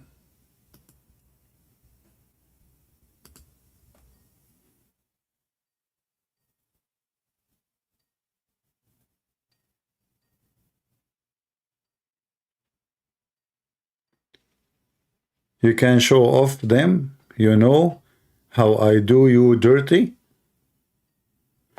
Okay, Gambino. Look like you are the one who lick his fingers after he eat, and then he clean his anus. Don't forget to say the prayer before you enter the bathroom, because shaitan, he play with your anus. You know, if we ask the Muhammadan, how many Muslims a day they don't pray before they go in the bathroom?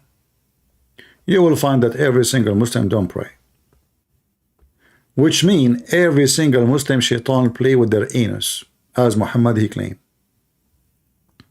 And I want to know how Muhammad for 40 years before he learned this, because remember, he became a prophet after the age of 40. For 40 years, Satan was playing with his anus. Do you remember the video in YouTube about the Sheikh speaking about this hadith? About the shaitan? Like you go to the bathroom, you think you will stay there for like 10 minutes, and you squeeze and nothing happening because shaitan, he was inside.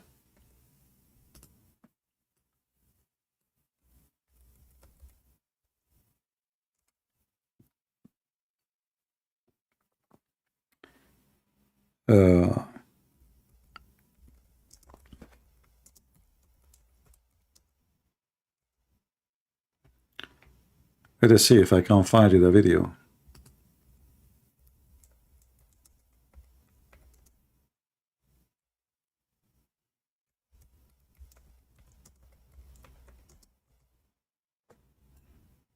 Here we go. I found the video. Just search for when Muslim pray, Satan fart and run. True story.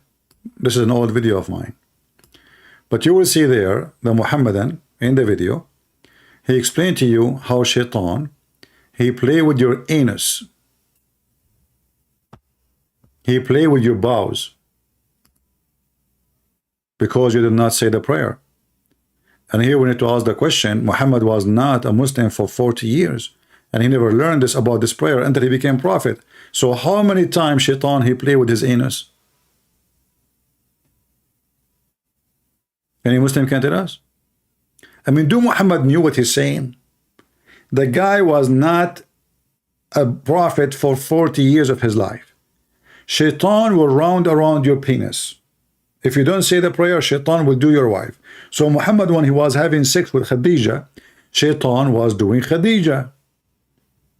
And if Muhammad have any kids from Khadija, as the Muhammadan they claim, that mean, oh, those are the kids of Shaitan. Not only that, Muhammad himself is the son of Shaitan. Why?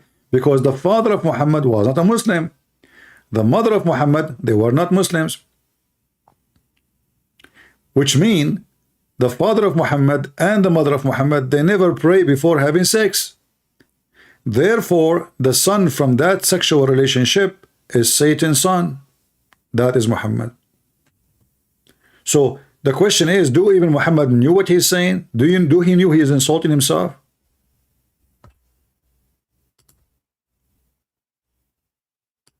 Once there was a Muslim, he kept coming to a Christian chat room in Paltalk. He come to the mic, he take the mic, he say the same thing every time. Christians, you are the sons of Shaitan. You don't pray before sexual intercourse. May Allah curse you. You know. So the admin, he says to me, can you please answer him? I mean, he said, I don't know what to say to him. We know you can, you know, you can give him a listen. And I was not really, I don't want to talk, but I said, okay, give me the mic. So I asked him 3 times, as usual. The Prophet, he asked 3 times. Are you sure that the Prophet, he said this hadith and it's sahih? He took the mic, he said, yes, I'm sure. I took the mic again. You know, Paltalk, you can't speak in the same time. It's not Skype. He said, are you sure that this is a correct hadith and it's not like bad? You know, he took the mic, he said, what's wrong with you? I told you, sure. You are not son of, you are son of Shaitan. Shaitan, he have sex with your mother. I took the mic again and asked him for the 3rd time, are you sure that this hadith is sahih? He took the mic, he said, you stupid donkey idiot, what's wrong with you? I told you already, it is sahih. What's wrong with you Christians? I said, okay. Took the mic. I said, as long as you are very sure, after 3 times, based on what you said, your prophet himself is a son of Shaitan. Because his father was not a believer. When he did boom boom to his mother, he did not say the prayer. The mic is yours. He took the mic and he started crying. May Allah curse you. May Allah destroy you. May Allah, you are smart like Shaitan.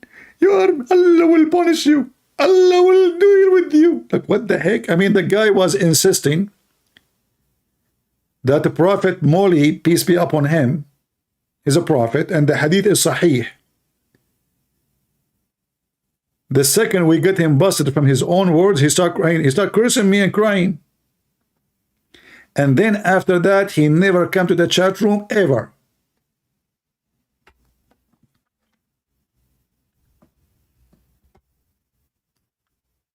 Do we have any Muhammadan? Mayday, how do you do?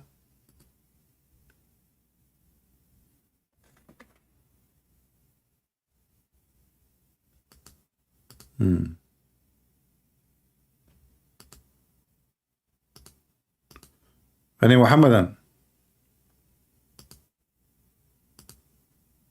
Nobody?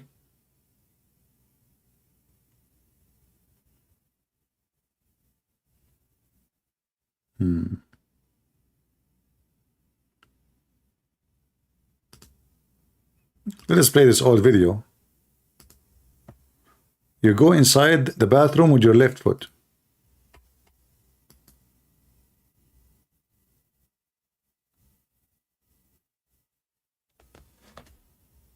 You go in there with your left foot. The left foot you went in, you get a reward for that. Right the away. dua you said, Shaitan will not see you. You're in the toilet, Shaitan can't see you anymore. That's in a hadith, right? If you don't... It's in the hadith, remember. So if you enter with the right, with the left foot and you say the prayer, you will become invisible for Shaitan. Isn't it amazing? Isn't it really amazing? I will make a very serious comment about this after we listen to all of this again. I don't want to disturb you from listening and laughing again. I will make a comment at the end. The dua you said, Shaitan will not see you. You're in the toilet, Shaitan can't see you anymore. That's in a hadith, right? If you don't say the dua, what happens is the shaitan not only comes inside, but the hadith of Tirmidhi says he plays with your bowels.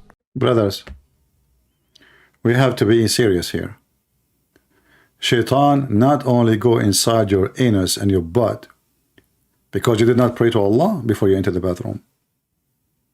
Now you are not invisible. Shaitan, he can see you.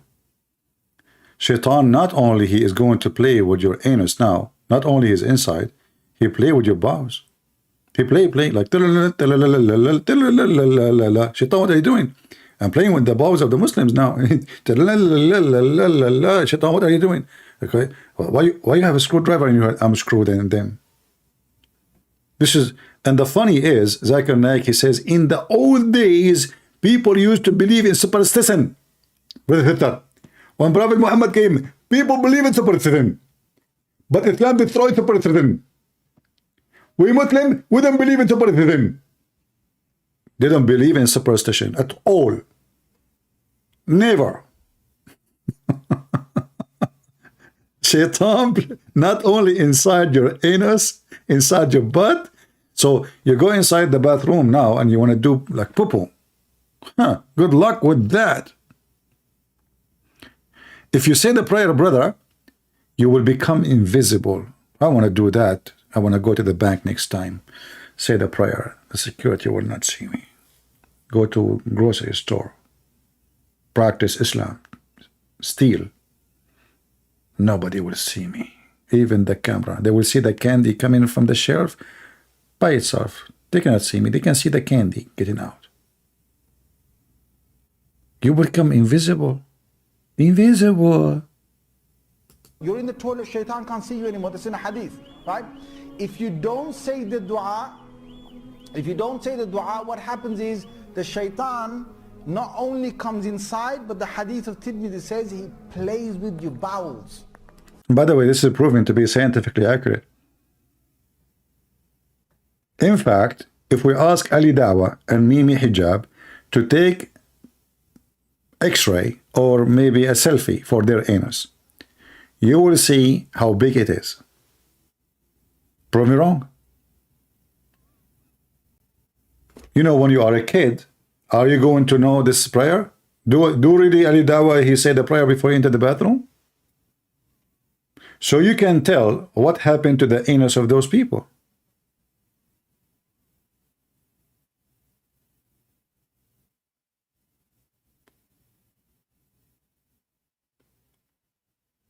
And you know, we have like how many Muslims in the world?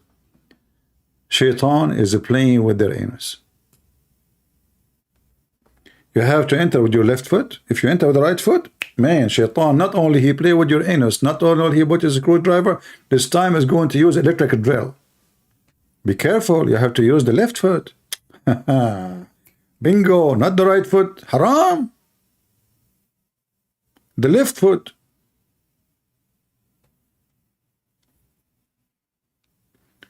Do we have any Muhammadan? And they are the one who want to explain to us the Bible.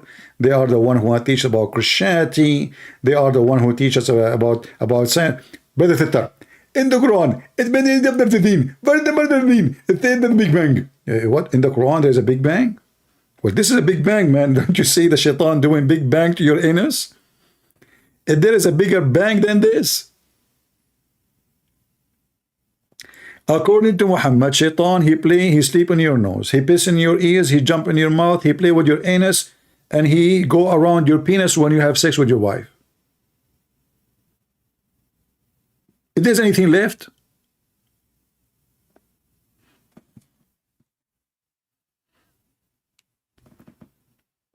yeah, electronic drill. By the way, I'm using electronic drill now. My coffee machine broke.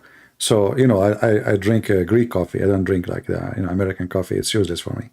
So I have this like a Greek coffee manual one. So I use the drill, put it on it, and that will make it electronic. But I'm looking for a coffee machine which can make a very fine, extremely fine coffee. But I cannot find them. They are very expensive. But maybe I should ask Shaitan if I can use his drill. Do we have any Muhammadan?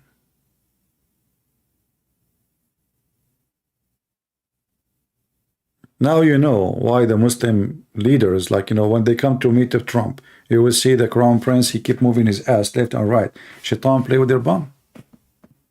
I mean, he have a deep hole there.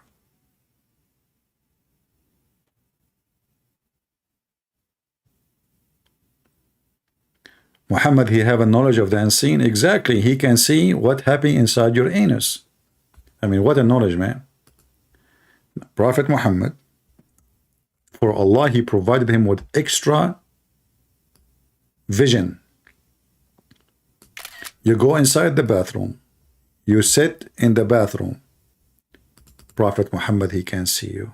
Your poo is coming and you are struggling with shaitan because you did not say the prayer.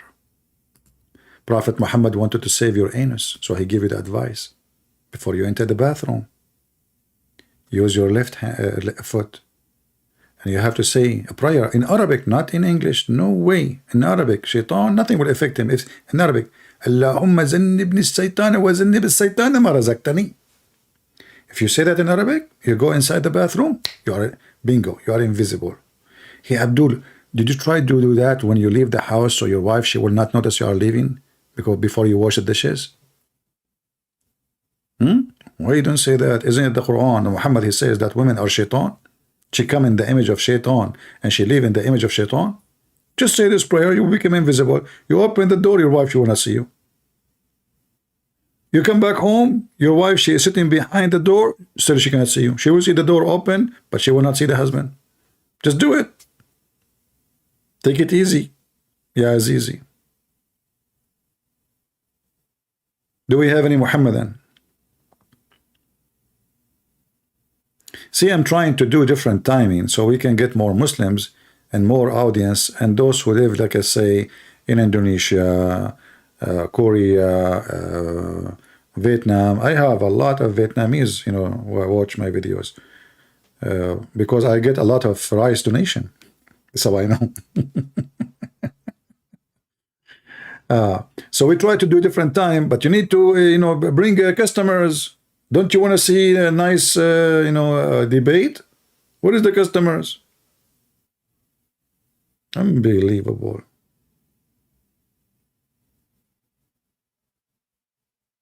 Sure, this is a religion. This is a very good religion. This is the best religion ever in the history.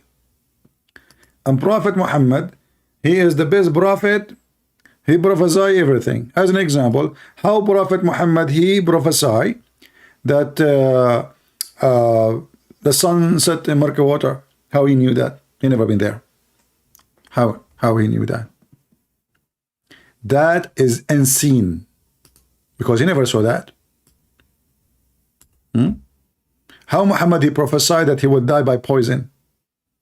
The Quran says, Muhammad said, Allah told him, if you lie and fabricate Quran, we will cut your artery.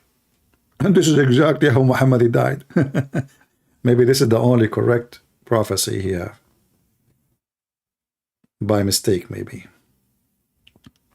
Or maybe the Messiah, he made it happen this way so we can expose him.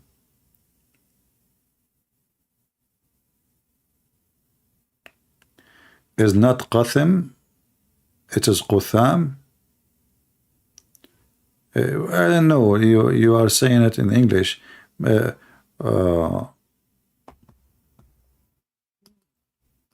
way I read it, it says Qatham.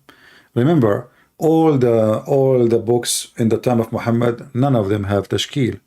So you can just play with the tashkil, you can make a different pronunciation if you want. Qatham, Qatham, Qatham. Do as you wish. At the end of the day, the important is that Muhammad's name is not Muhammad.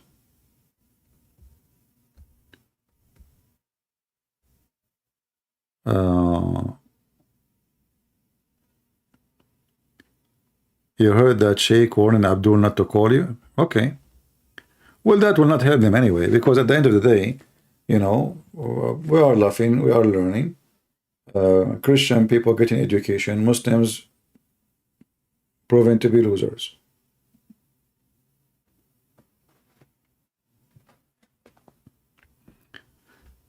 Any Muhammadan here? Mayday, mayday. Nobody?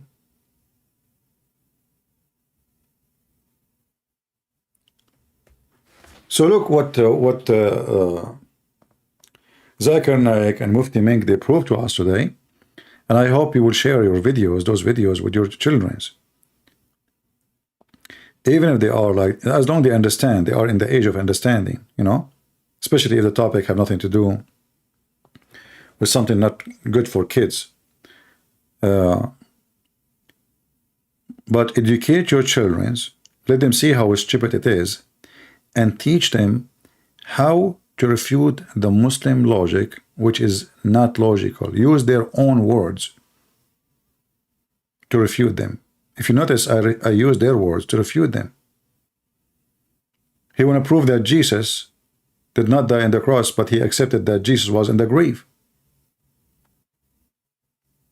He's saying that Jesus, he said the same as Jonah was in the belly, inside the belly. But Jesus did not say if Jonah was dead or not. He said the same as Jonah was inside the belly. He will say he will be in the ground for 3 days. So what he shared with Jonah is 3 days and deep in the dark. He did not mention anything about Jonah is alive or dead. Same time, when the Muhammadan, they quote this to prove that Jesus was not dead, they are an idiot, because why Jesus was buried anyway if he's not dead? The Roman, they took Jesus from the cross and did not check him that if he's dead or not. And the Christian, they took Jesus to the grave and they put him in the tomb and they did not notice that he's alive. So Muhammadan are very funny, silly, desperate, false followers of God, following the demon Muhammad, fabricating ideas, desperate to prove us wrong. But each time they try to do that, we use their own logic to prove them wrong.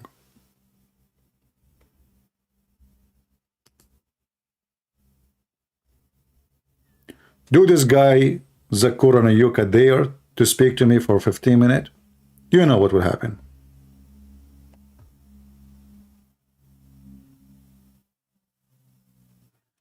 They are ignorant on the Bible. No, they are not ignorant in the Bible. They are liars.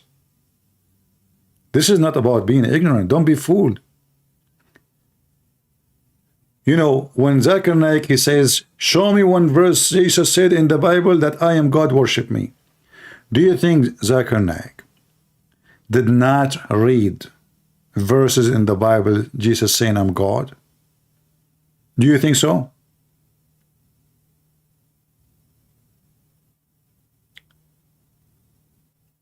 They are not. This is not about being ignorant.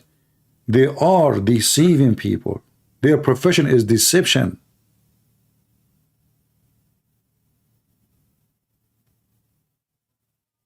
The same as their God.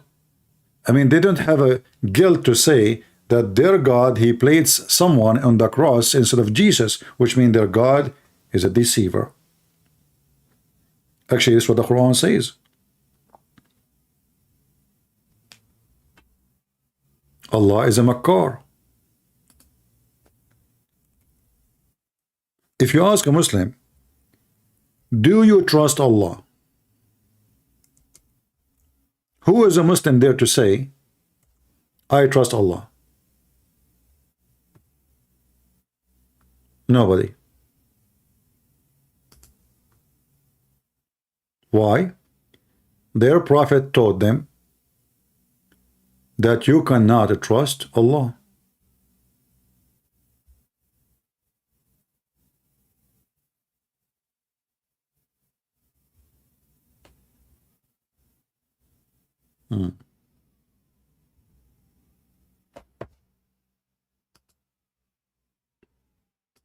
Any Abdul?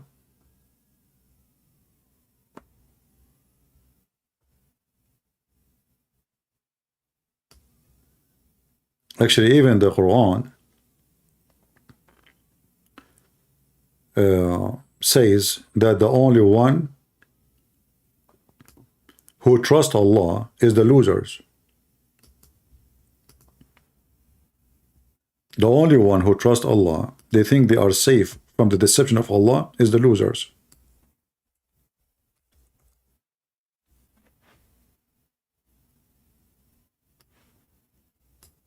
Chapter 7, verse number 99.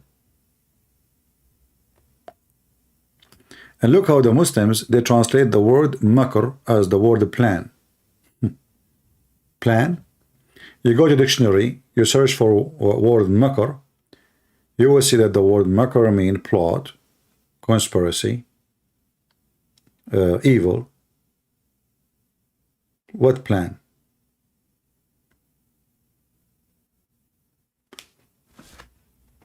Let us change the translator. This is Hilali and Khan. Let us see another Abdul.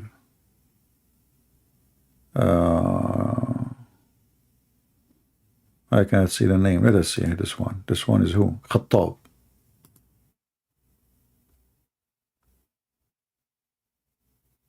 The guy is saying the same. Planning of Allah.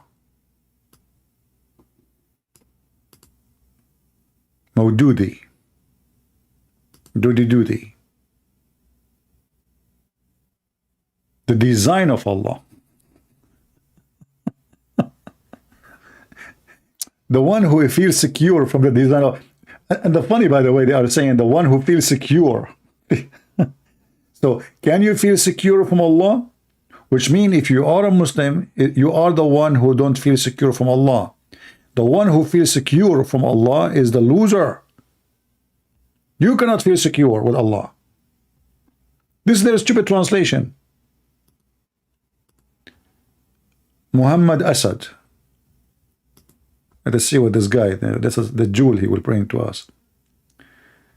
Can they then ever feel secure from Allah? God deep devising, but none feel secure from God deep devising. Save who is lost. Big time. Look like all of them, they are copying from each other. Nobody have a translation. They are just copying. What a business. Look at this. Secure from Allah's scheme? Oof, this guy, he made a change. He opened Google and he searched like, okay, let us use a scheme here. None deemeth himself secure from Allah's scheme, save folk who they are baris. That's deep. So can you feel secure with Allah? No. A true believer is the last one who can feel secure with Allah. Islam does not provide you security. Devising.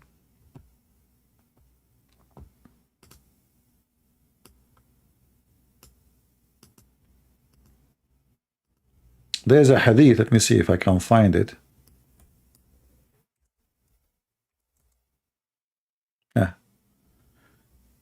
That we'll find it maybe in the books of tafsir.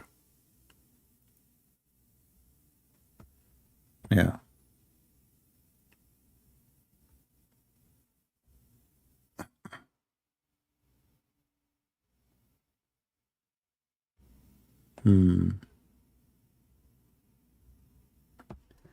Let us see if we can find something else.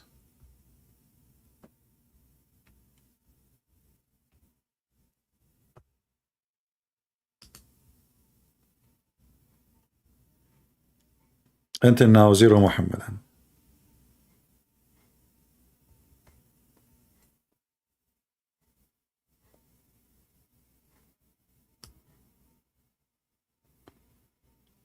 Yeah.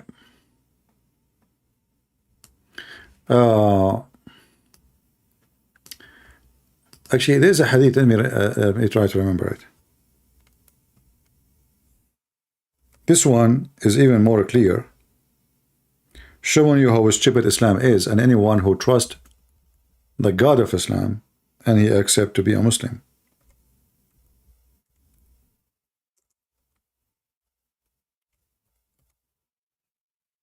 Read with me carefully. And this is a very authentic hadith.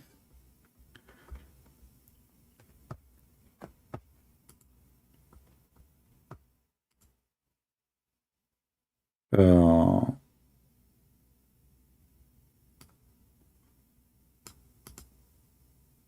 let me find other reference.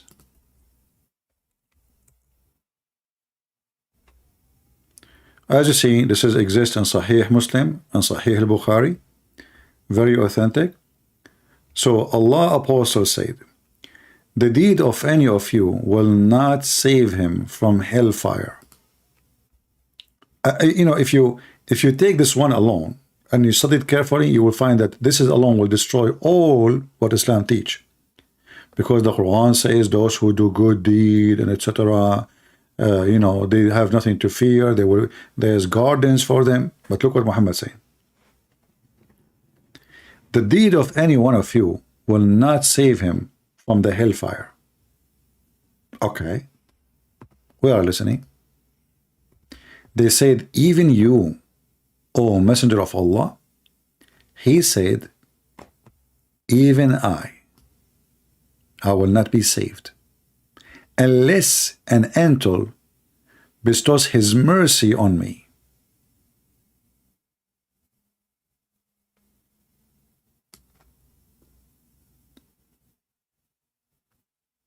So all the promise of Muhammad was false.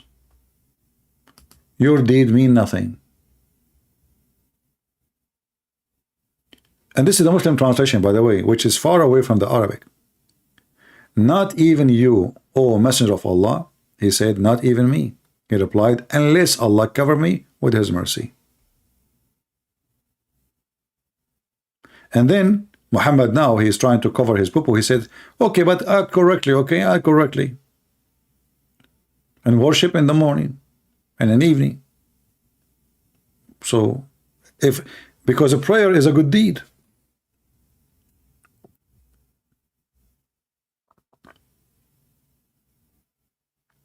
You know what I mean? So why you're asking them to pray if their deed will not save them anyway? Unless you got lucky. And not only to forget that Muslim, they believe in the destiny. So even when you pray, Allah, He destiny for you to pray. If you don't pray, Allah destiny for you not to pray. Everything in Islam is destiny. So what the point? What the point of all this garbage?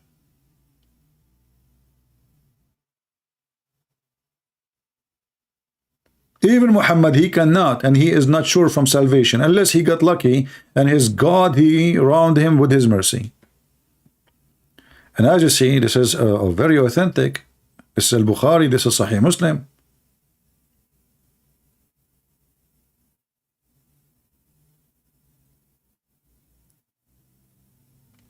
We will not find this with the Messiah. The Messiah right now in heaven, he do not need the mercy of anyone to be in heaven. And that made me trust who is the Messiah. I cannot trust Muhammad himself. He is not even guaranteed he will be in heaven. Unless, not even you, O Messenger of Allah, not even I. Here Muhammad maybe was taking hashish and he was struggling with some moment of a truth. Because this guy is always proud about his penis. Suddenly now he's very humble. What happened? Even him, he will not go to heaven.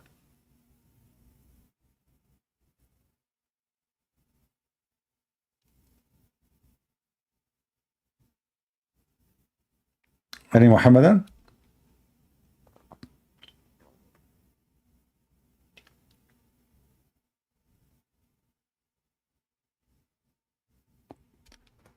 Christian Prince, I am a Catholic, but is that the best sect to be? Noel, you're a Catholic or you're an idiot? Like somebody told you this is our topic, it's about Catholic. Are you a Muslim trying to change our topic? Who cares if you're a Catholic or not? Christianity have nothing to do with Protestant or Orthodox or Catholic names. It's about Jesus. So it doesn't matter what church you go to. What is that? Are you a kid? Say, are you 6 years old? Are you 7 years old? Yeah, I'm a Catholic. Okay, is that okay? You're a Catholic? No, no, it's not okay. No, no, it's not okay. I mean, I don't know what people, Muslims, they think they can divide us by talking about different topic. Who cares if you're a Catholic or a Protestant or all those names? It's just in schools of thoughts. But God is one, so is Jesus. God is good, so is Jesus. Whoever believe in me and I will live, the Messiah said.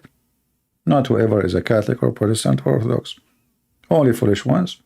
They act foolishly. Do we have any Muhammadan?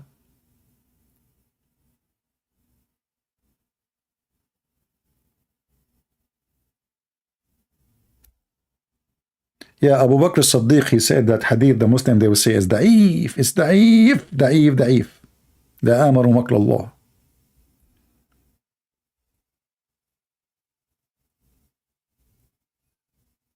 You know, the Quran says Allah will spread hatred and enmity between the Christians. Isn't it this is enough to prove to us that Allah is the devil?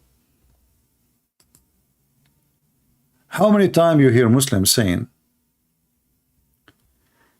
hey, you spread hatred, you are teaching hatred. It's okay, is hatred is bad? I'm not teaching it. How I'm teaching hatred? If I teach hatred, show me how I'm doing that. Hatred, okay, hatred is from God or it's hatred is bad? According to the Quran, Allah himself, he supplied the Christians with hatred.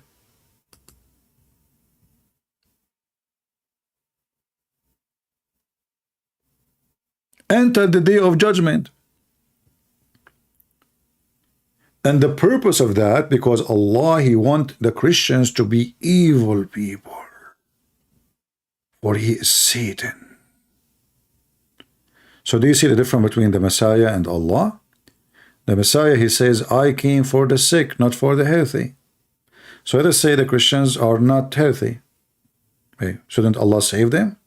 Teach them? No. Allah will make you more sick if you are sick, for he is Satan. He is an evil doer.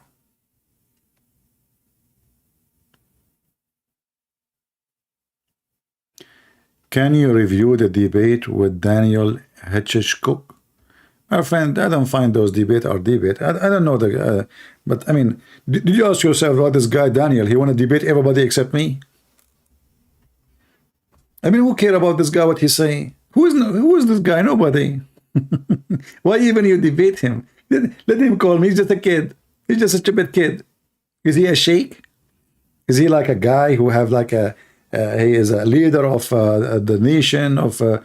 He's a big imam. Who is this guy? He's just a guy who convert. He make a channel in YouTube, and he he have a big mouth. Do even he have a high school in Islam? You see, when I say Muslims call me, and if we can call it a debate, I'm not debating. I spank them. None of them is qualified to debate, including Zakir Naik.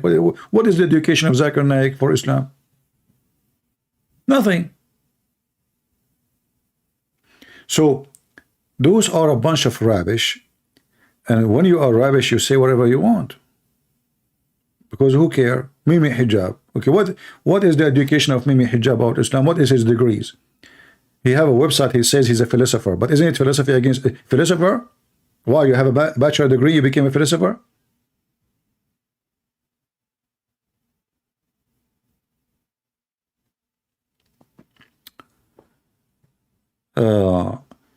No, my friend, this guy, he did not ruin Islam. Islam is ruined long time ago.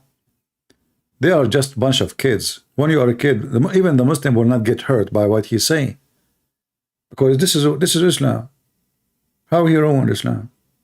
The Prophet, he asked for a child. She is an infant, to marry her. He wished to marry her. So how he ruined Islam? You see, you people, you think that when a Muslim, he is a little bit being honest, he ruined Islam. You are mistaken. The Muslim, they knew this. The benefit of such a person saying what he say is you Christian hear it. But every Muslim, he knew. This is not something he's not making things up. Muslims believe in having sex with children.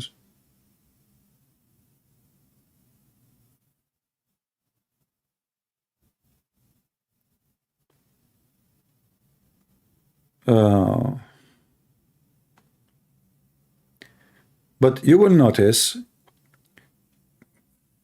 that, you know, all of those are just nobody. You know, when you are nobody, you can say whatever you want. Like, what is the authority they have? They don't have authority. Like this guy, Uthman, he called himself Sheikh. He can't even read the Quran. He can't even read his book. You see, if I'm reading the Bible in English, I will have difficulty because English is not my first language. Very simple. But in Islam, you cannot be a sheikh without knowing Arabic. So Sheikh Ahmad Didat, they call him sheikh. How he is a sheikh, but the guy, he is not a single Arabic word?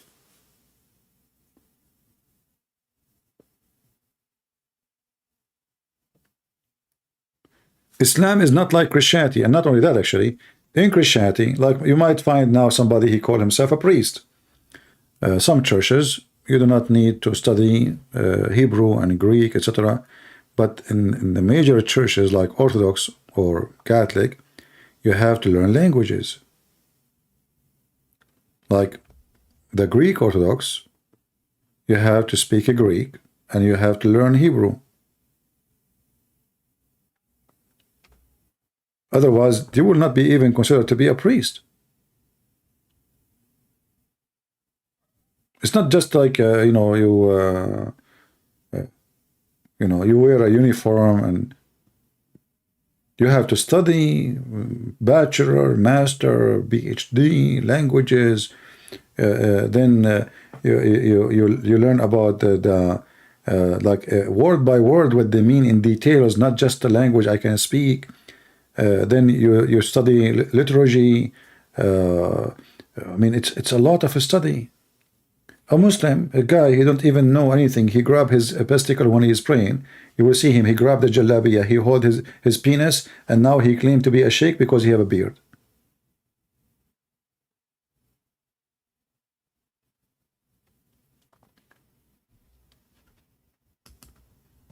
Even the Muslim, they make fun of those Muslims. I mean, have you ever seen a Muslim is not making fun of Muslims who they are speaking about Islam?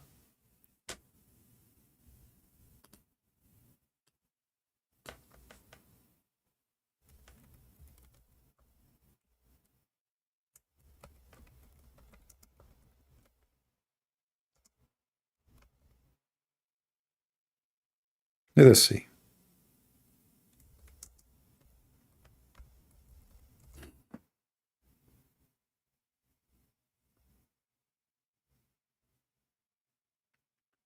Oh boy.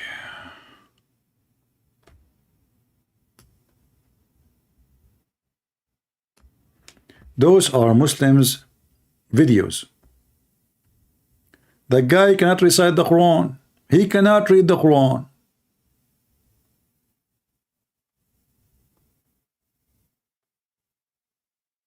"100 Arabic mistakes they just recorded for him."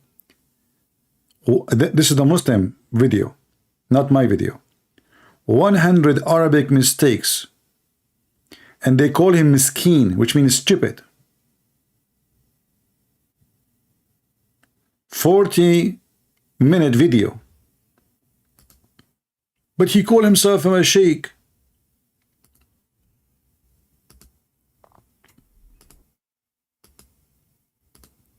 You solve it. Sheikh Uthman is reading Arabic now. فعله عند تكبيرة الإحرام. He said يعني يرفعهما إلى خذر منكبيه أو إلى فرغ أذنيه كفعله عند تكبيرة الإحرام. What does he say? He says صح أن الودع هو سنة دون الإرسال. ثبت أن المحله I feel better about my English now.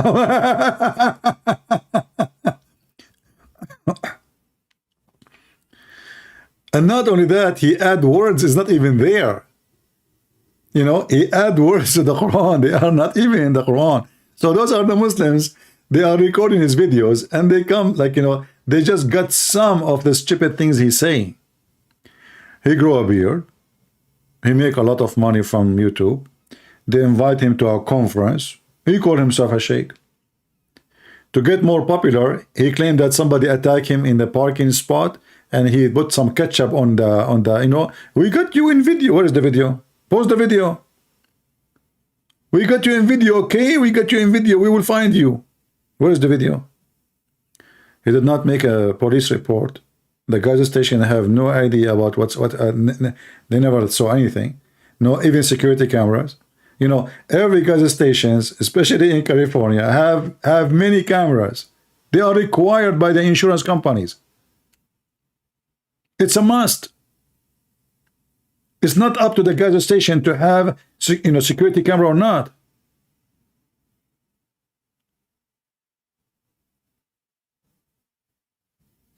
So you know, and this guy he called me Christian princess. That many great works have been put together, like Sunan al-Kabir for al-Bayhaqi. Does that mean that I'm calling people towards al-Bayhaqi? If I Anyway, oh boy. So guys, it's very dry night, no customers. What I would do? Huh? No customers. What I would do?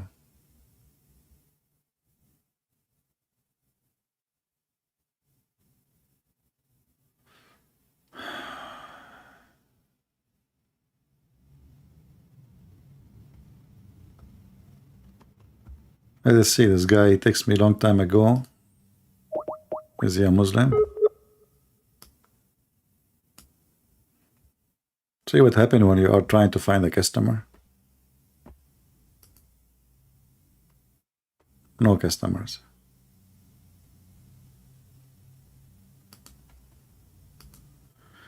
Bad boys, what you gonna do? What I gonna do when ketchup come to you, bad boys? Yeah.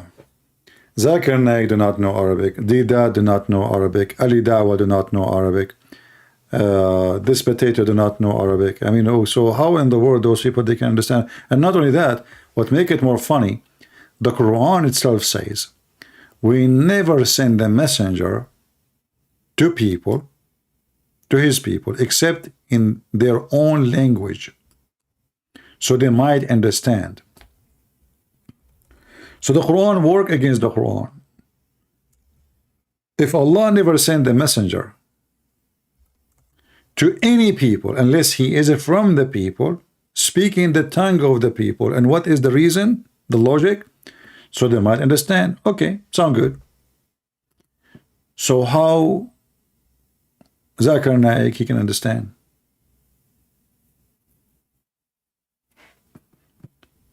Are you saying that the Quran is wrong? If you say to me, we understand based on the Arab understanding, based on the Arab understanding, that means Allah is wrong still. Because don't Allah, he knew there is people can translate. Don't Allah knew that the Arab will explain?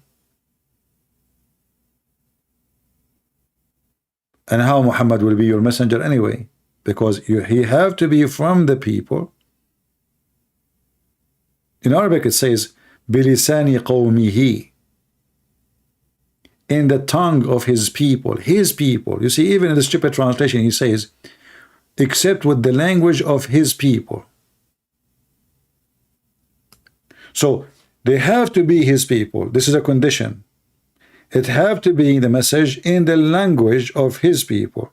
So if the Muslims are the people of Muhammad and they are from Pakistan, Somalia, etc., how that can work? That means the Quran should be sent in all languages, not in Arabic. And the Quran confirm many times in the Quran that this is a clear and this is a very pure Arabic book, which is absolutely false, because there is tons of hundreds, if not the whole Quran actually is not Arabic. You will see the Quran keeps saying إِنَّا أَنزَلْنَاهُ قُرْآنًا عَرَبِيًّا. Chapter 12, verse number 2. Chapter 13, verse number 37. Chapter 16, verse number 103, which I find very funny, you know. Like he's saying, you know, and if you read actually this story, the Arab, they accuse Muhammad that he is learning about religion from two Assyrian slaves from Iraq. And even the books of Tafsir mention their names. So Muhammad wanted to refute them, saying, well, what they say, they have a broken, you know, Arabic, they are not Arab. But this is a clear Arabic speech. So here how stupid the answer of Muhammad. If you speak to me now in not a clear, like let's say you are speaking to me, you are Sheikh Uthman, speaking to me with a broken Arabic. Can't I say what you said in a clear Arabic? Because I'm an Arab? Do you see the stupidity? So he's trying to say to them, I'm not learning from them. No, you are learning.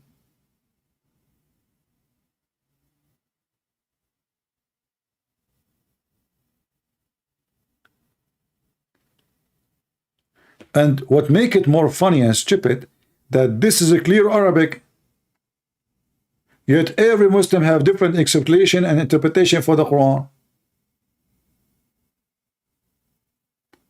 Like we just showed you as an example, how Sheikh Umran, he say the Messiah was not, you know, it's not somebody who was on the cross. Somebody else. This is haram and justice. Zakir Naik say the opposite. Every one of them, he give you a different answer.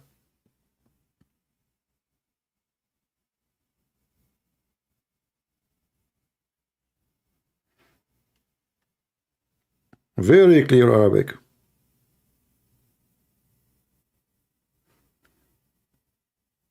Any Muhammadan?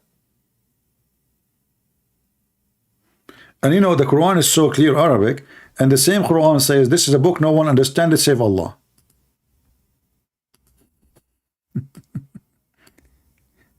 Because Muhammad is a thief. Like, you know, I wrote 4 books until now. And then you ask me, explain to me this. And then I said to you, nobody understand what I said in my book, save Allah.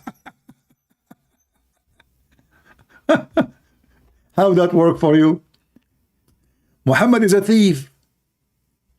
He is stealing what Waraqa ibn Nawfal he wrote. Some of the Quran is made by him, but most of the important things in the Quran is made by Waraqa ibn Nawfal.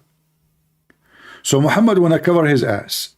So he said, this book have a clear verses, clear chapters, but there is a lot, nobody knows what they mean save Allah.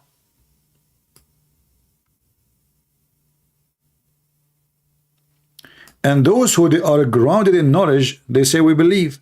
So what make you a scholar of Islam is to say we believe. Nobody knows the meaning of those verses save Allah. The Quran says that, not me. So the Quran is 2 part.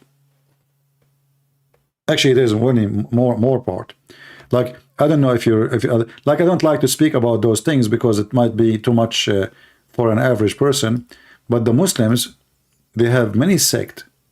They believe in what is called the outside meaning and the inside meaning. And that is extremely dangerous. Because now everyone, he make his own meaning.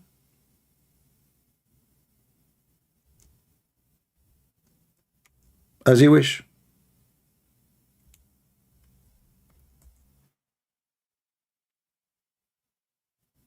As you wish. But there is a reason for Muhammad saying that, because Muhammad himself cannot explain the Quran.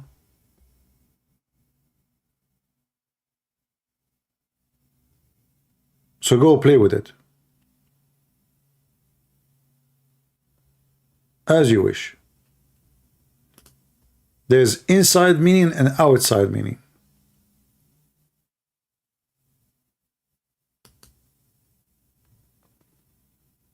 Any Muhammad from the inside meaning religion?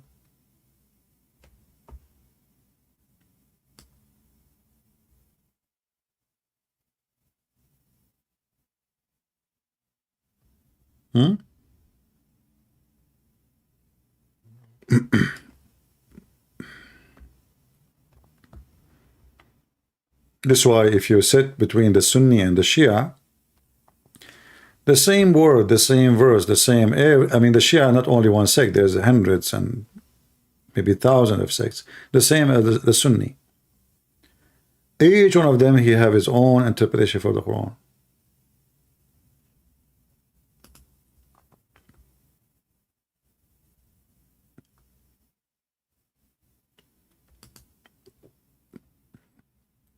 Any Muhammadan, Mayday, Mayday.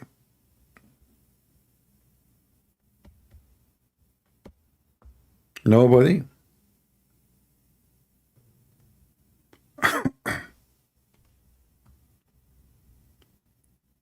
Oh boy. No luck today.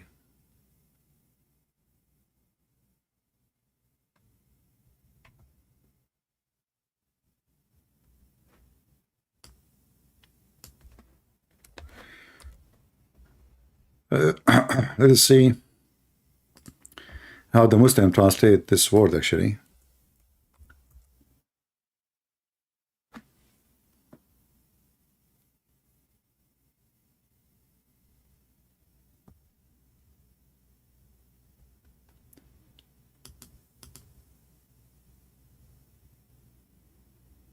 Renounce outward sins, insert or indeed a commit sin or repent.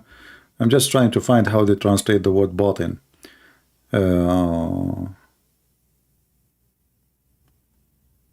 Even Allah himself is al-Zahir wal-Batin. You see? Al-Zahir and al-Batin. Al-Zahir is the manifest, which means the one appear, and the Batin, which is the inner, inside. But all of us, we knew that Allah never appeared to anyone, so how he is a manifest?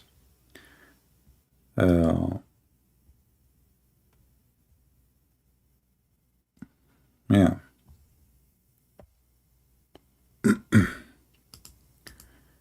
Do we have any Muhammadan?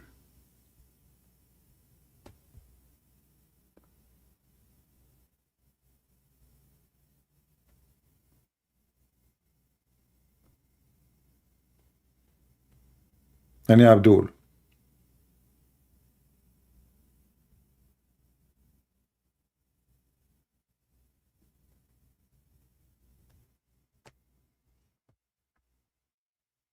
Nobody.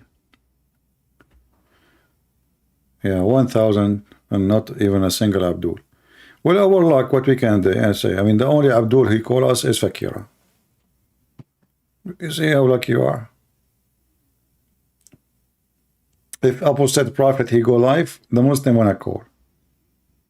I mean, they call it. I mean, everybody get. Nobody wanna call me, especially from those who claim to have a knowledge.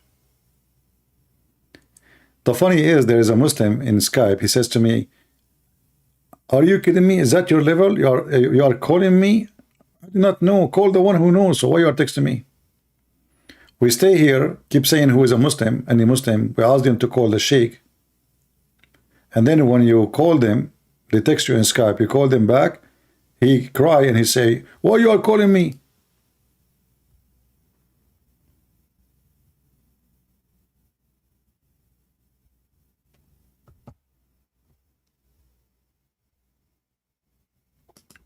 Let us see this guy.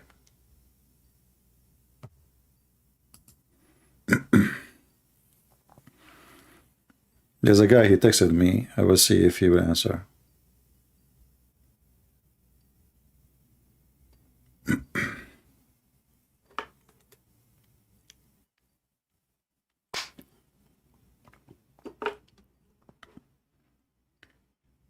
If you want us to stay longer, get me some customers.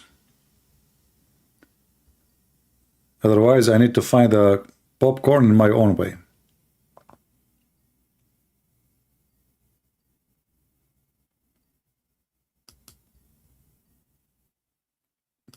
Okay, well, he's not answering.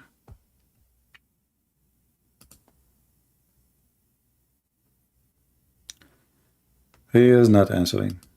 Any Muhammadan? Mayday, mayday.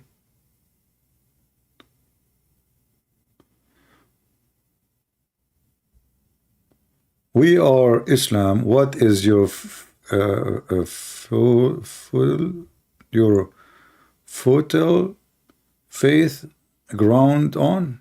On the snot. They have a lot of snot on the wall of the Kaaba.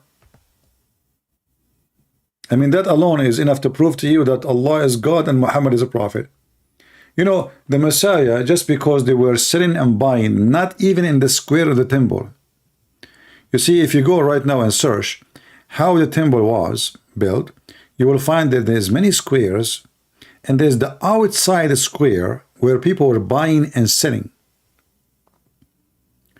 What the Messiah did, he flipped the table on them. He says, you made the house of my father a bazaar? This is the Messiah who is very loving, very merciful. He could not take it. He flipped their table on them. Those people are trying to make living. Still, he could not take it. Muhammad, dogs enter the house of Allah. Get in and get out, and piss in the house of Allah.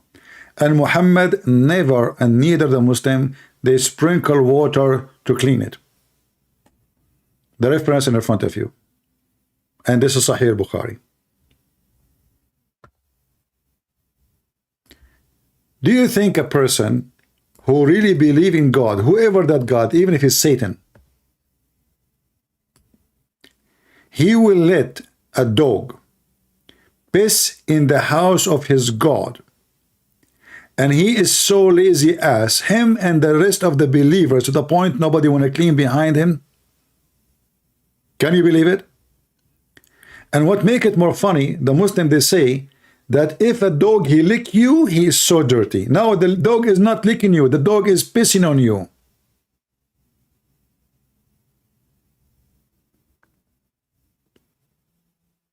And this is a very authentic hadith, which means it's 100% true.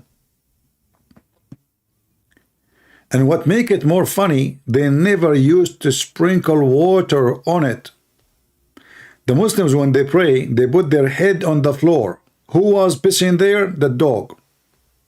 Not only one dog. Dogs use. Look at the word. Guys, do you see the word used?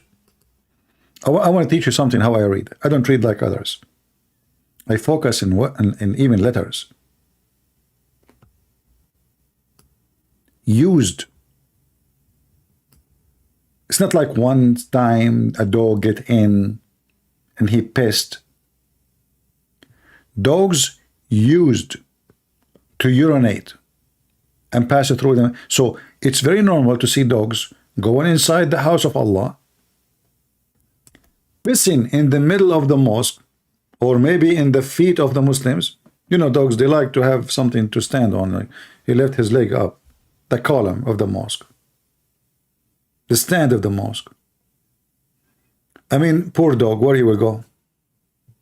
If there's any place better than the mosque of Allah. Me, myself, actually, I did piss in many times in the mosque of Allah. In the Middle East, there's no public toilet seat, toilet bathroom, you know, correct? Where you go? You go to the mosque. There's mosque in every corner. The mosque is empty. The restroom is full.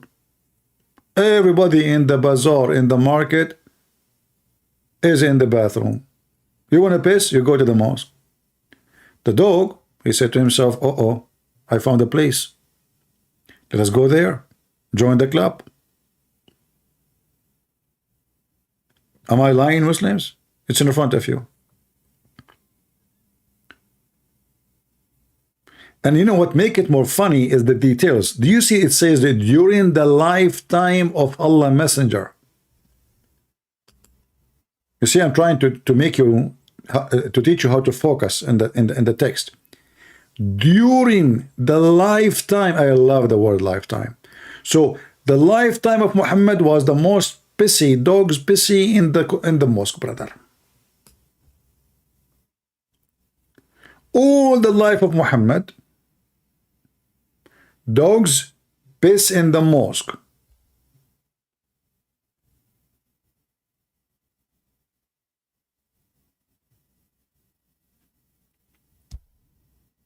And Muhammad, neither the Muslims during the lifetime of Muhammad never used to sprinkle.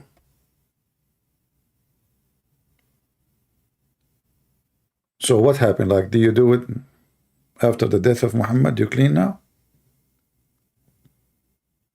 If this is how the mosque was during the lifetime of Muhammad, how the mosque looked like after Muhammad died?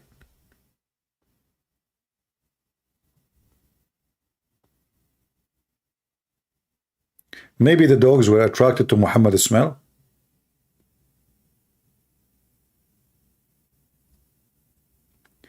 This is why a lot of Muslims, they try to avoid the yellow pages of Muhammad. So you will find many Muslims, they say, oh, we don't accept those, we don't accept the books of hadith. Why they say we don't accept it? Because it's an embarrassment. Those books exist for the last 1400 years there. Those are stories. Now they don't want to accept them to avoid the embarrassment.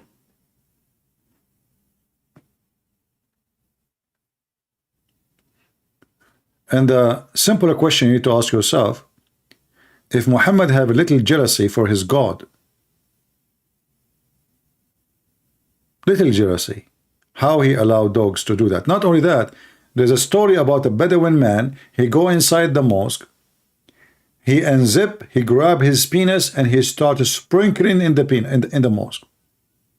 The Muslim, they said to him, stop. The Prophet said to them, let him finish. Let him finish. And the Muslim, they say, see how nice the Prophet was. The reason he did not stop him, because he was afraid from the Bedouin man. He is from a strong tribe. He's a coward, Muhammad. The guy, he get inside the mosque in purpose to insult, obviously. Because there's no way. I mean, you piss everywhere. It's a desert. It's an empty desert.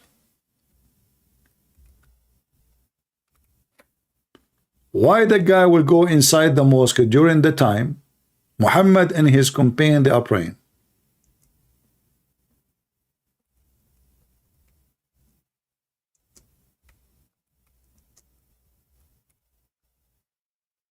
And why Muhammad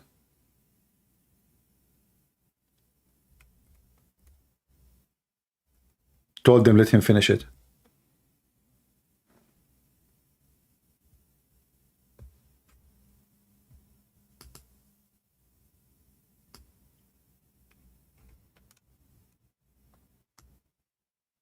Any Muslim? So look like the house of Allah was a pissing location. Let me try to find.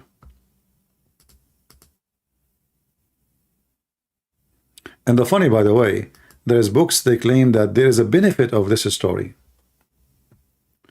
There's a benefit. Let me see. It should be exist in this website because this is in al-Bukhari.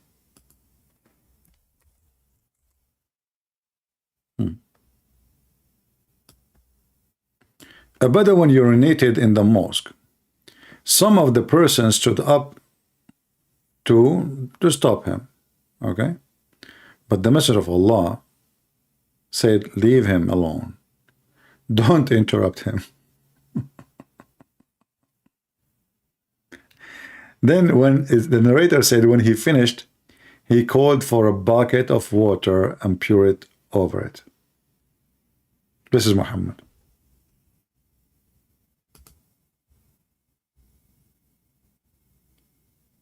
He did not even talk to the guy. He did not even ask him why you do that. Don't interrupt him. You are praying in the house of Allah, and the Prophet himself is in the house of Allah. The companion who they claim to be brave, Muhammad, they claim, Muslim, they claim Abu Bakr is Ali is a warrior. Where is the warriors?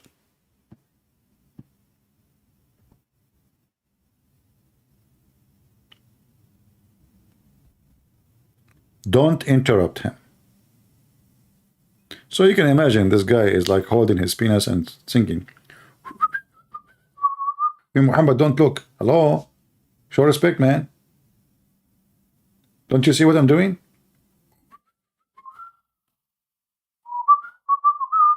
I mean, even Joe Biden will not do that.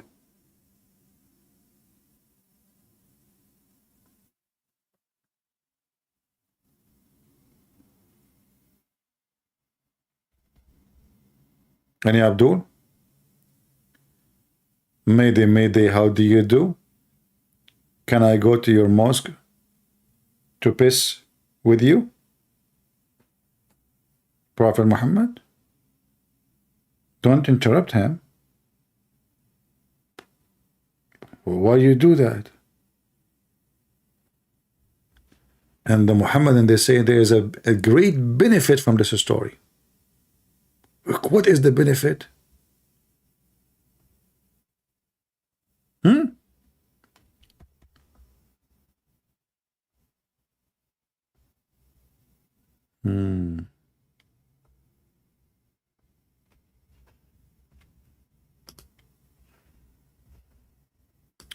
All right.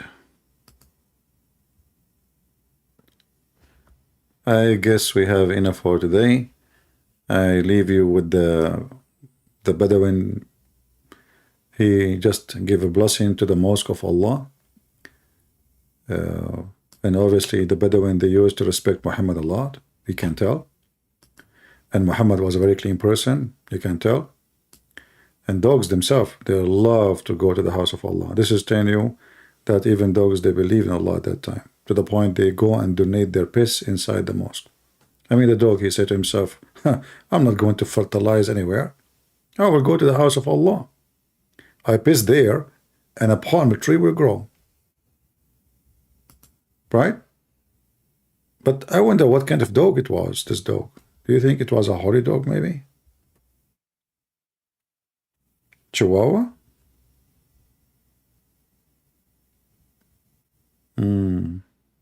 Not sure.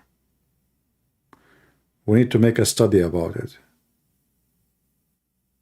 But there is no way, I guarantee you, that this is a black dog. A black dog is the devil. Prophet, he ordered to kill them all. No, a black dog. And Zakir Naik says, in the old brother sister, people, they used to be believing in superstition. In the old days, people used to believe in superstition. When all the religion of Islam is based on superstition. Every single teaching in the Quran, in the Hadith, is based on superstition. I mean, Zakir Naik himself is the superstition itself. If you don't believe me, look at his teeth when he talks. Don't remind me of hot dog, please.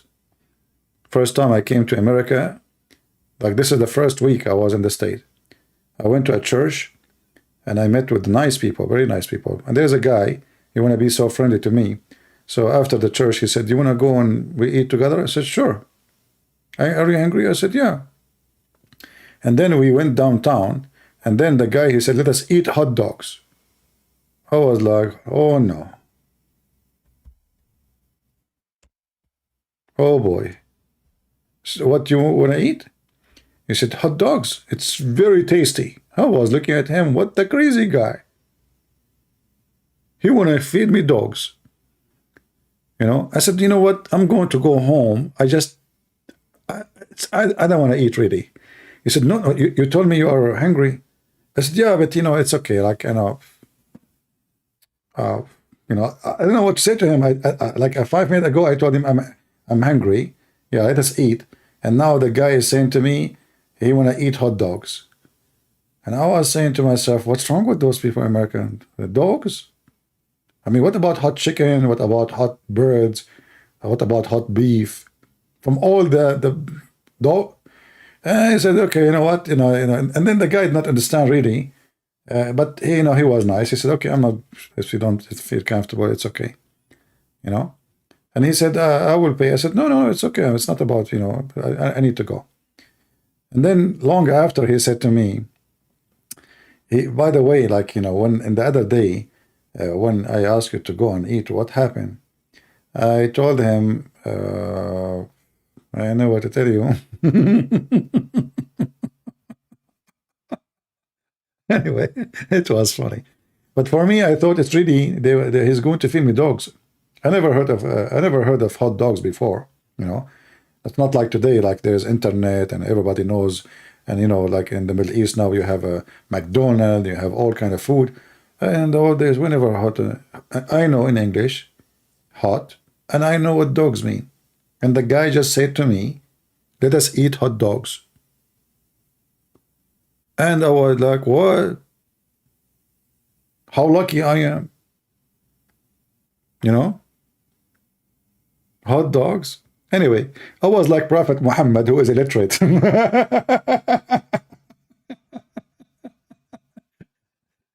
The Arabian guy in America. You know, they want to feed him hot dog, and they go to their house, you know.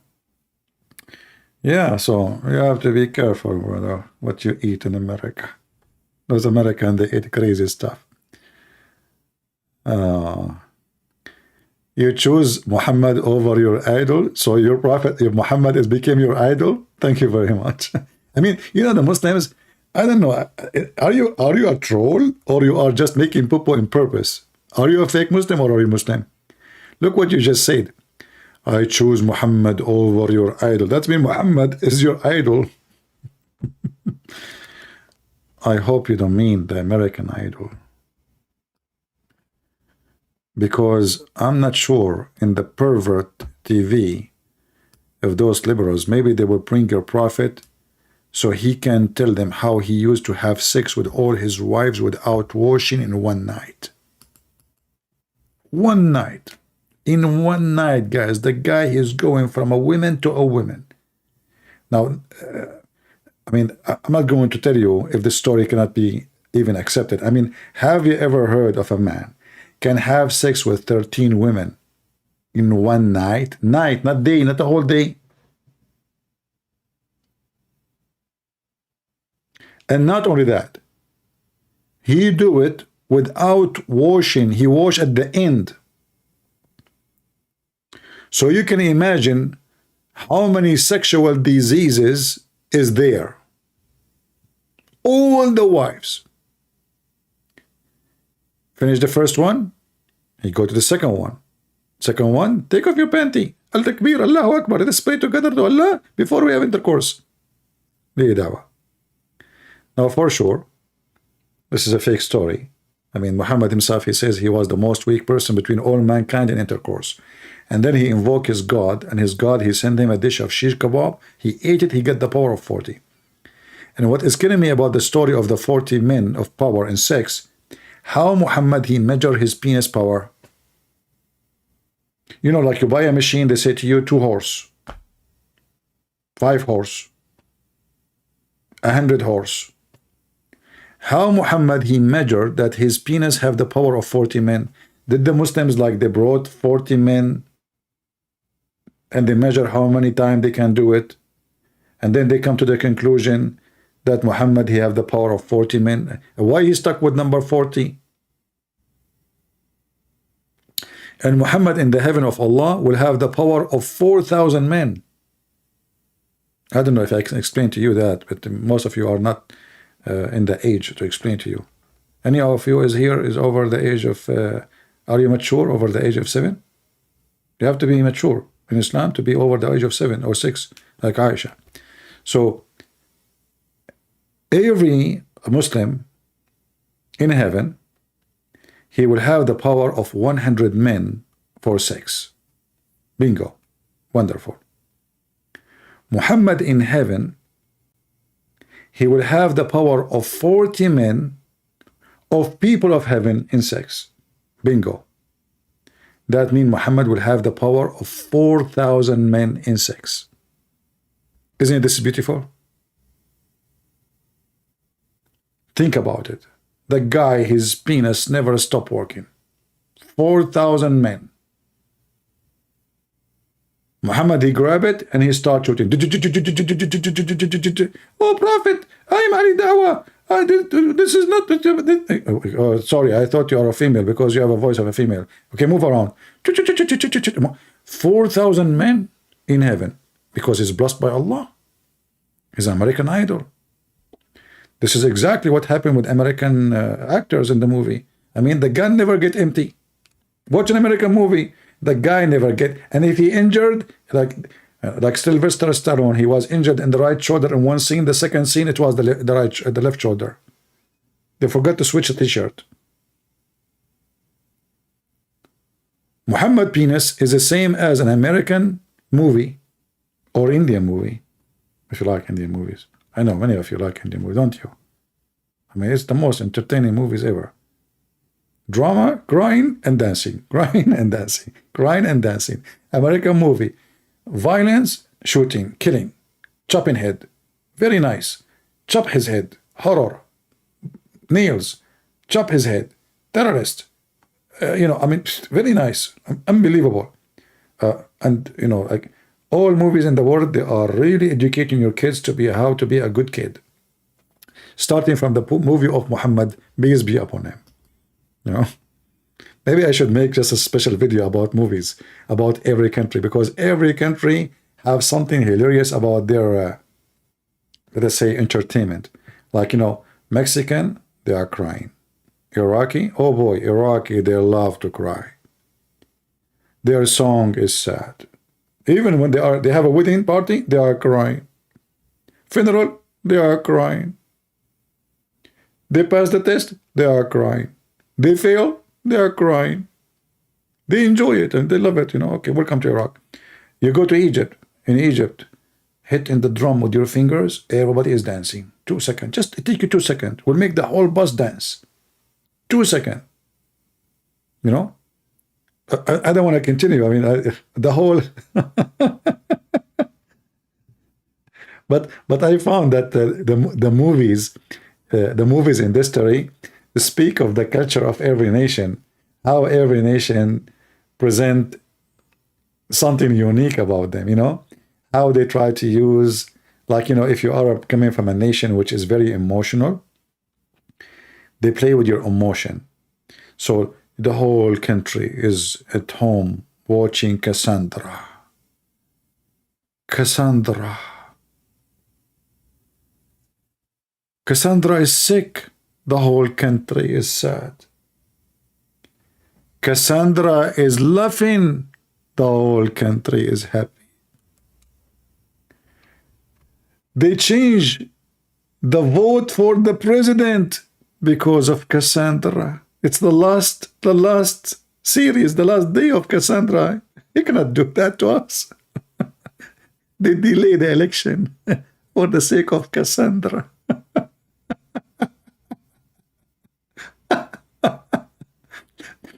And Cassandra is a Mexican girl. She is so beautiful, and those Arab, they are looking at their wives. Oh boy, look at my wife.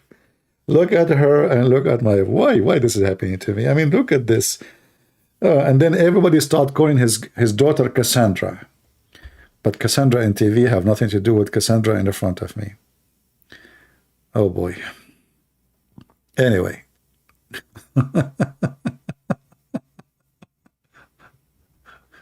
But the American movies are the most stupid, hilarious. I mean, when American they make movies, it's not only, it is a brain abuse. Honestly, I find it the most stupid ever. The movie does not make sense in any way, in any mean. The logic does not, there's no logic. But in this world today, I mean, who cares for logic? Just be a Spider-Man.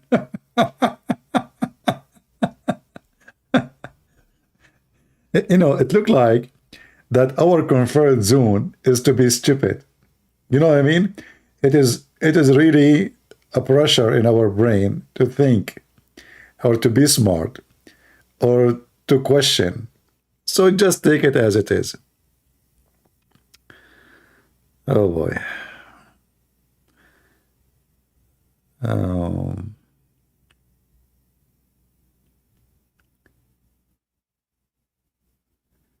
You have Sandra, not Cassandra. No, Cassandra, this is I think it was a Mexican movie. I'm not sure really. Mexican? I think Mexican.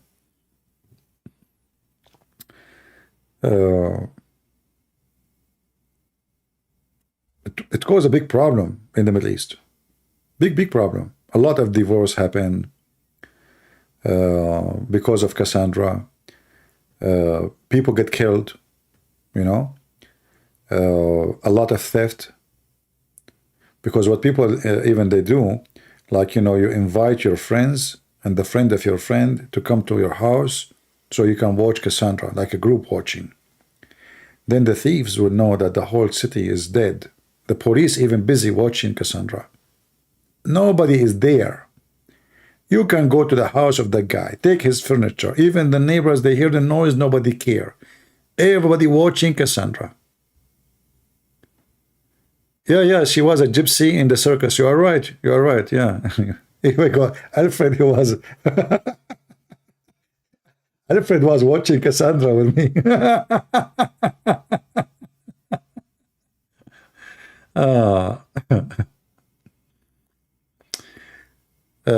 So he says, tell us more about Jesus and his love to us, for us. You are really good at it. Yeah, but maybe today I should not tell you about Jesus loving you. Maybe I should tell you about Jesus is unhappy with you and he might send you to hell. Because, you know, we Christians, we always remember, and we want to remember only one side of God. That God, he sent his only begotten Son to save us. For God, he loved the world, he sent his Son to save us. But you need to remember, my friend, in order to be aware and smart, that the same God who loves us is the same God who will send you to hell if you are not with him. So put that in your mind and remember that. When the Lord come back in the second time, he will not be the same as the first time. He will be the judge over the flesh. And the gate will be wide and open, and hundreds of millions will go to hell. So you need to remember that. It's not God just he loves you. God can send you to hell. So you need to be careful about how to view God and why you choose to be with him. Remember, one side is not a true story. There's other side. The other side is that he loves you, he forgive you, he give you time, so you can live and repent and try your best to be good. But then time will come and your time is up.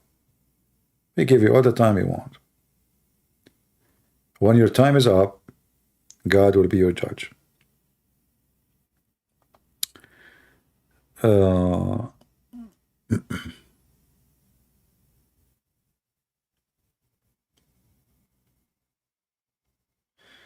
All right, we have any other question beside the Mexican movies and Egyptian drama and American action? You know, I stopped watching movies because all what I need to do, open TV, watch the news, Joe Biden making all the actions. Joe Biden fell from the stairs. Joe Biden, he forgot his name. Joe Biden, he forgot to shake hands with the Korean president. He turned his back, he's leaving home. Hey, Joe, where are you going? The president is here.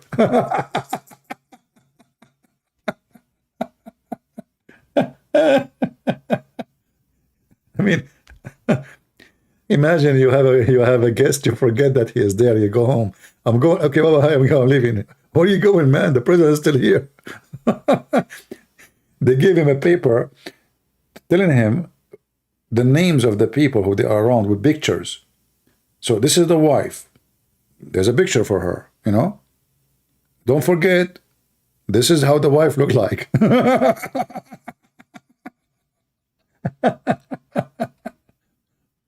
Oh boy, I want to be a president. I think I can do. Which Bible translation I should use? King James version. You see, If you ask me, if you have time, if you want to be educated, the best is to learn the language so you can avoid the translation. However, translation at the end of the day is a translation. King James Version is a good translation. However, it's not perfect.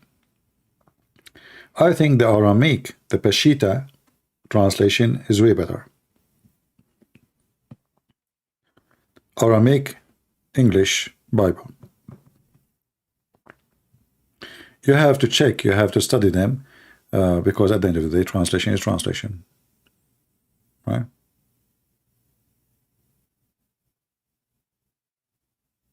And there is a good way actually to study a verse in the Bible. There is I think the website is called Bible Hub. There's many websites. They show you the original language, word by word, letter by letter, and the meaning. So if you want to do like a deep study, you can check between the translation and what the original language word mean to be sure it's very accurate. All right.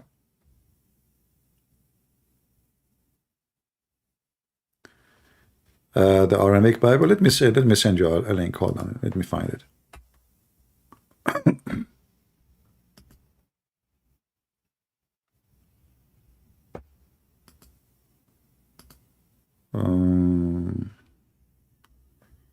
Where is the Aramaic Bible?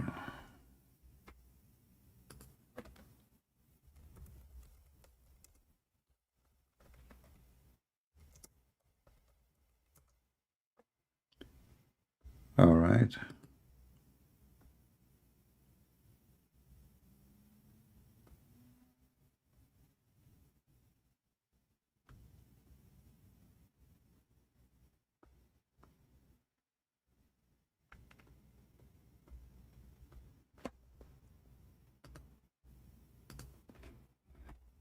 I'm just searching for you. Give me a second.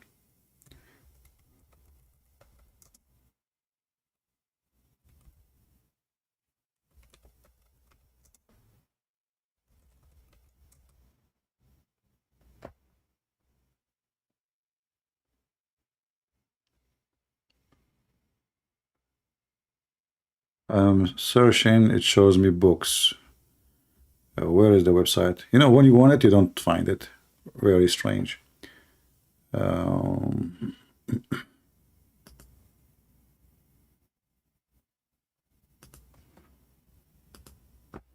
Let us see.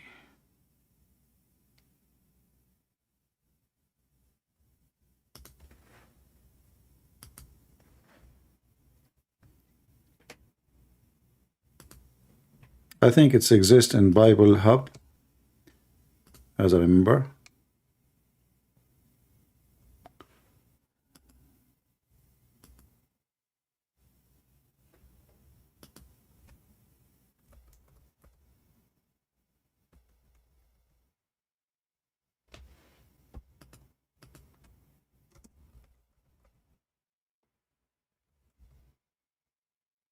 There we go. I found it.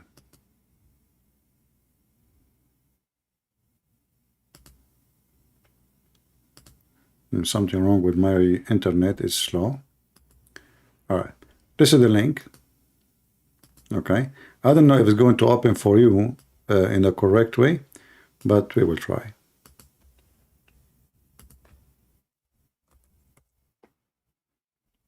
Let me know if you can see it. Did it work?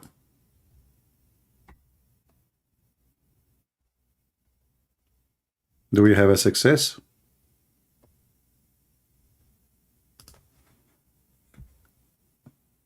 All right. Yeah, it's a, you know, I compare with, you know, and the good thing about it, because it's based on Aramaic, so it's more, let's say, have way more accuracy with the meaning from other books or translation. All right.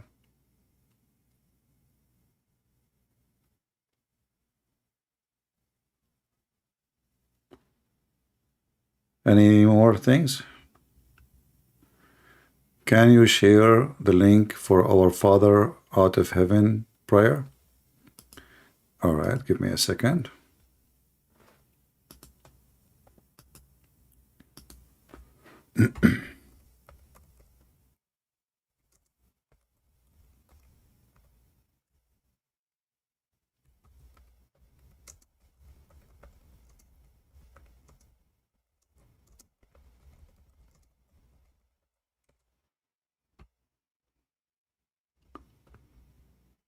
Where is the video?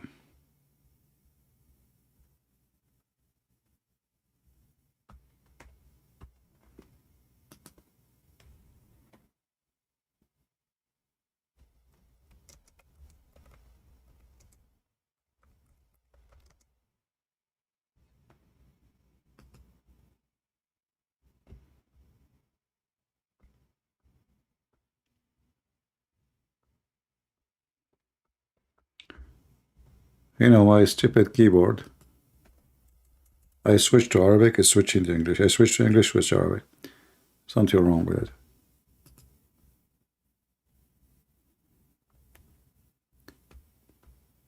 Where is the video? Where is the video? Where is the video?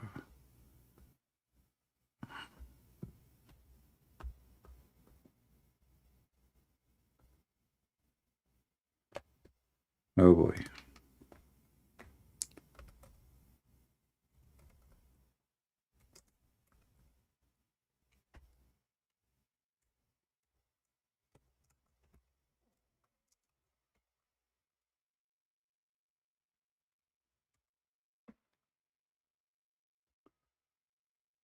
Ah, here we go. Finally, we found it.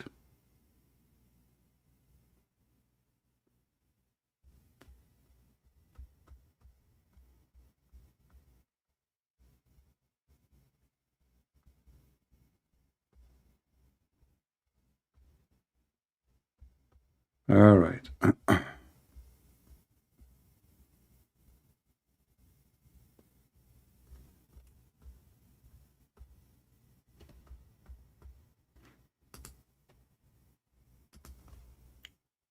Now, this is the Our Father art in heaven in the original language.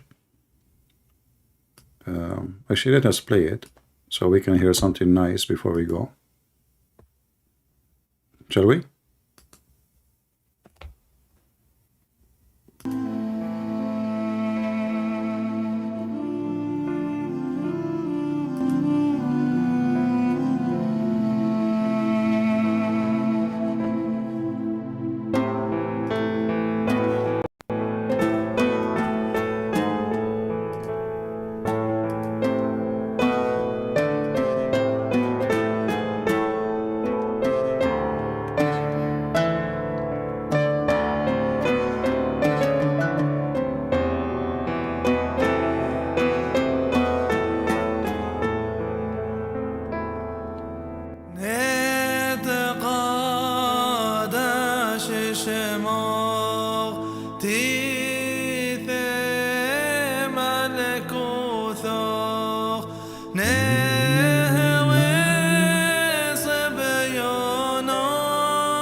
Oh,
عالمين آمين.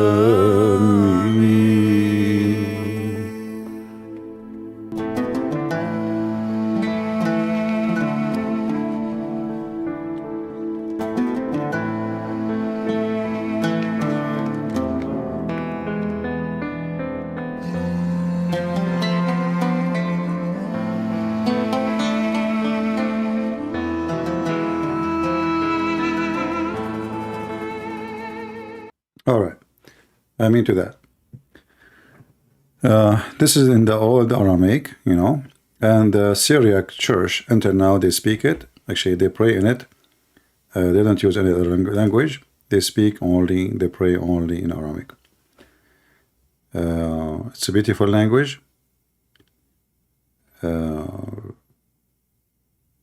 And, you know, when Islam occupied the Middle East, they tried to kill it, to destroy it. However, this was the most popular language in the world.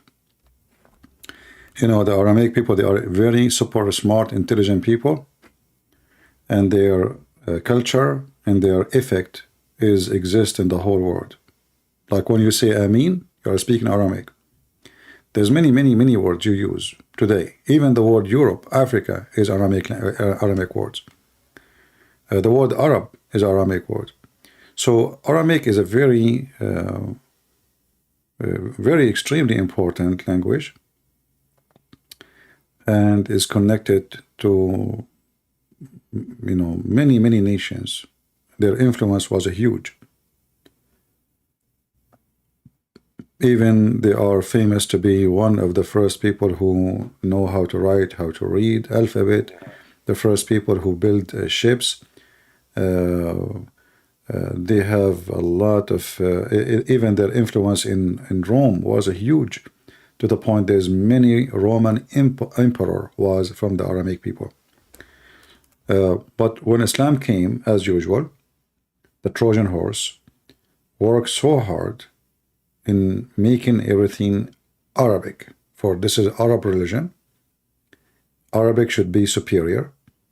And they worked there so hard to destroy it in the Middle East. And they were successful, big deal.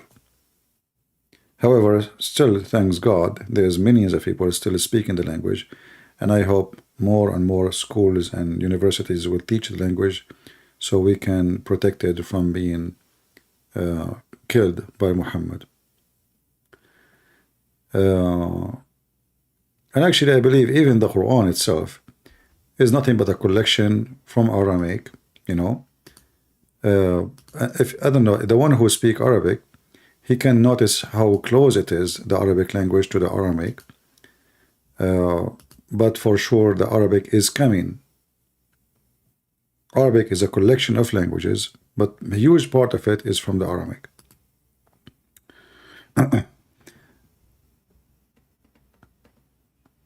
Yeah, this is what Islam is about. You know, Islam go to any country, you know, anything. Islam will rip you from your culture, from your heritage, from your family. Want to make you an Arab person. You will see a guy from Somalia or from Morocco is an African. Suddenly he want to say he's an Arab. Actually, the war right now in Sudan, what is the reason for this war? The major reason, it is Arab and African. Arab and African. The Arabian tribes, they are trying to take over the country. The African tribes don't want it, but both are Muslims. Both are Muslims. But reality never changed. That the Arab came to Sudan, the Arab are not from Sudan, and they have nothing to do with Sudan. What the Arab have to do with those countries?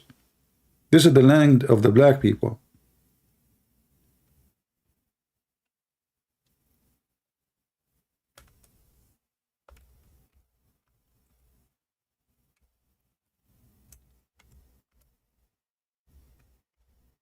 Genocide is done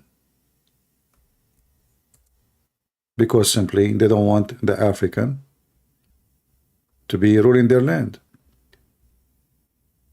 And I find it very funny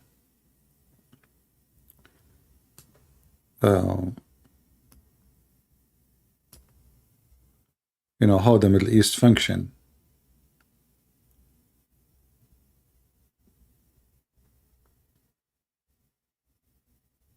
Let us see if I can show you some pictures. I thought I'm leaving. You guys are something. Okay. I will try to finish it. My back is hurting from sitting for long. Okay.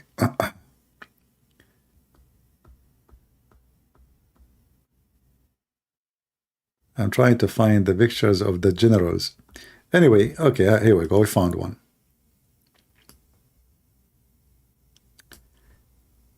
The one on the left, on I don't know, depending on your screen. The one in the right of my side is from an Arabian tribes. The other one, I'm not really even sure about him, but he is supported by the African tribes. So now the war is not about between two generals. The war is between the African and the Arab. And the funny is the one in the right, they say they are Arab. The fact they are just the slaves of the Arab, rape their women, they are raped by the Arab, and now they claim to be Arab. So maybe like 100 men came to their tribe and start sleeping with their women, and now they claim to be Arab. Because if you look at them, I don't know, do you see anything have to do with Arab? I don't see that. People of Sudan, they are black. Those are not. You know, I mean, they are mixed, you can tell. However, the war right now is about the Arab and the African. They are fighting over the government. The Arab right now are sponsored, obviously, by the Russian. The African are sponsored by the American. Good luck. No? Let's see what will happen. The one who spend more money, he will be the winner. The one who get more missiles, the more, you know, weapon. So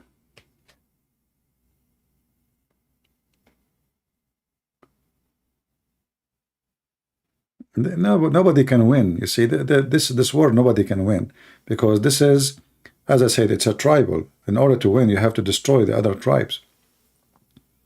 And those tribes, like the Arab tribes, are exist in certain locations.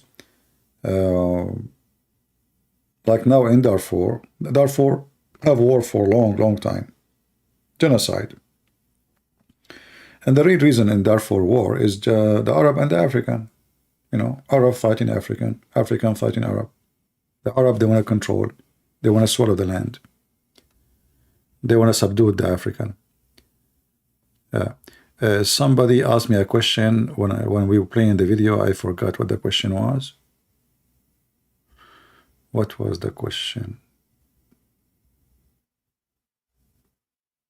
Yeah, I could not interrupt. I mean, all of you post questions. It's hard to find it right now. Anyway, maybe next time, my friend, you can ask me again. How it will end, it depends on the support. You see, as long they are giving them an mission and support the big beast, those are, you know, missionaries. You know, missionaries, they fight to kill for money. Both sides, you know. They don't really, they are not, it's a country of corruption and everything is upside down. Like this guy, the one in the right, the Arab guy, who claimed to be an Arab from the Arabian tribes, he do huge business with Wagner and the Russian. He sell them gold from Sudan. So the Russian, they want him to stay in authority so they can stay getting the gold. The Egyptian government, they don't want the Arab guy, they want the other guy, because the first one, the Arab, sponsored by a lot of Islamists, as they claim, but we do not know that for sure. So there's a lot of garbage there. I posted the link for the Aramaic song already, long time ago. Here we go. We post it again.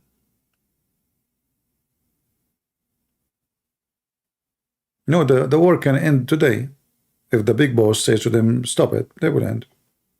You know, but the big boss, right now, like in America, like we don't have a president. This country is messed up now. They don't have a real leaders. So when there is no real leader, you know, a lot of things can happen. This is why when America is messed up, the whole world will be messed up. You know, the only reason actually right now Iran is not attacking Saudi Arabia because the American. If the American, they say, we have nothing to do with it, that's it. Those Muslims will kill each other. Very simple. No. Just take your hand away, and then you will see what they would do to each other. The Arab, they never stop killing each other, ever, through history. And now the same. If the big beast, they say to them, shut up, everyone go home, they will shake hands, they will kiss each other, and those poor people who fighting each other, dying, nobody will remember them. Those guys will stay rich, billionaires.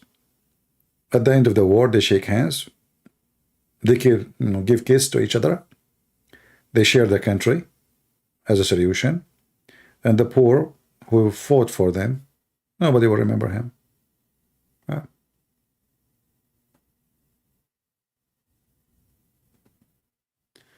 Anyway, yeah, this is the question. You are right. That is a good question. All right. So the question is, those who never heard, let me put the question for you on the screen. And this will be last thing to say today.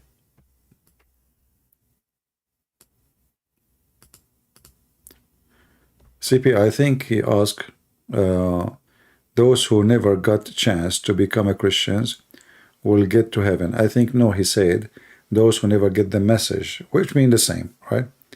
I think I remember a little bit of it. Yeah, you see, the Bible is say clearly that everyone will be judged by his knowledge. If you don't receive the knowledge, you will be judged by the knowledge, which means what? If you don't receive the Bible as a knowledge, as a warning, then God will judge you by the knowledge you have as a human being. Let us say somebody, he lived in the Amazon 500 years ago. He never heard of Jesus. How this guy will be, his family, his, still God, he gave you knowledge. Don't you feel bad when you kill somebody? You do, right? Don't you feel disgusting when you see a blood? You do, right? Even if you don't know Christ yet. Don't you know that this is not yours when you steal it? So God, even if you don't have, let us say, a messenger who came to you, or a prophet to teach you, or a preacher to share with you, still God, he gave you knowledge. You inherited that through your bloodline as a human being. For all of us, we are children of Adam and Eve. So the first man have knowledge about God. The second man should be the same. The third man should be the same. So you might be far away from Adam, but still God, he put inside you what make you able to know the basic of what is right and what's wrong.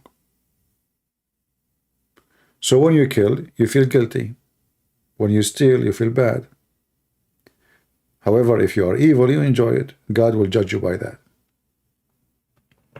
All right? So those who don't know, they will be judged by what they know. But those who receive the message, they have no excuse. You know what I'm saying? If you receive the message, you cannot say, I did not have a delivery. I don't know what you are saying.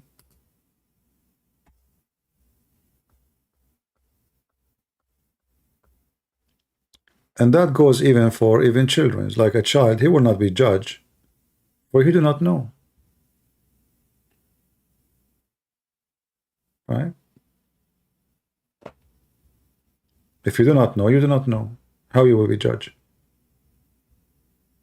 If there is no law, there is no judgment. What is the first law gave to Adam? God gave to Adam? Don't eat from this tree. That's the only law he have. There's no traffic light. There's no tax. There's no nothing. Just don't eat from that tree. No law, no judgment. Right?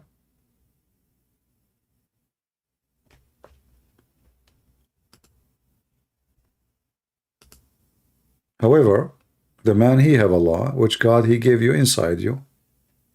This is why you know you feel guilty when you do something wrong.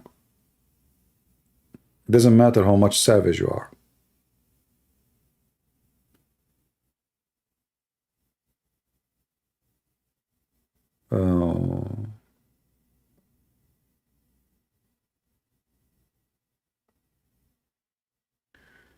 And this gospel of the kingdom will be preached in the whole world as witness for all nations, and then shall the end come. Yeah, but doesn't mean that when the gospel preached the whole world right away, you know, you see the Bible doesn't speak about dates, doesn't speak about when things will happen. The word then can be thousands of years. It can be a day. For this is God's decision. And remember, judgment day will happen when the whole world is totally corrupt. Like things become so evil. When that happened, a human being, he been given all the chances. That's it. There's nobody good left. Let us say the number of the good ones is very tiny, little, compared to the majority of the population of the earth. Then the day will come. Anyway, I want to say, guys, thank you for being here. I hope we have a good time. Feel free to download the video before we delete them. And today, I hope we learn how to refute those coward liars, speaking false teaching about the Messiah, false information about Christianity. They have false narrative. They have false ethic. They have false prophet. They have false God. And they have false words. And the Lord, he says, from their fruits you shall know them. And if Islam is good, then you need to explain why Islamic fruit is so evil and so bad. Thank you all. See you again soon. And this is your brother Christian Prince, who was serving you humbly for today. Take care.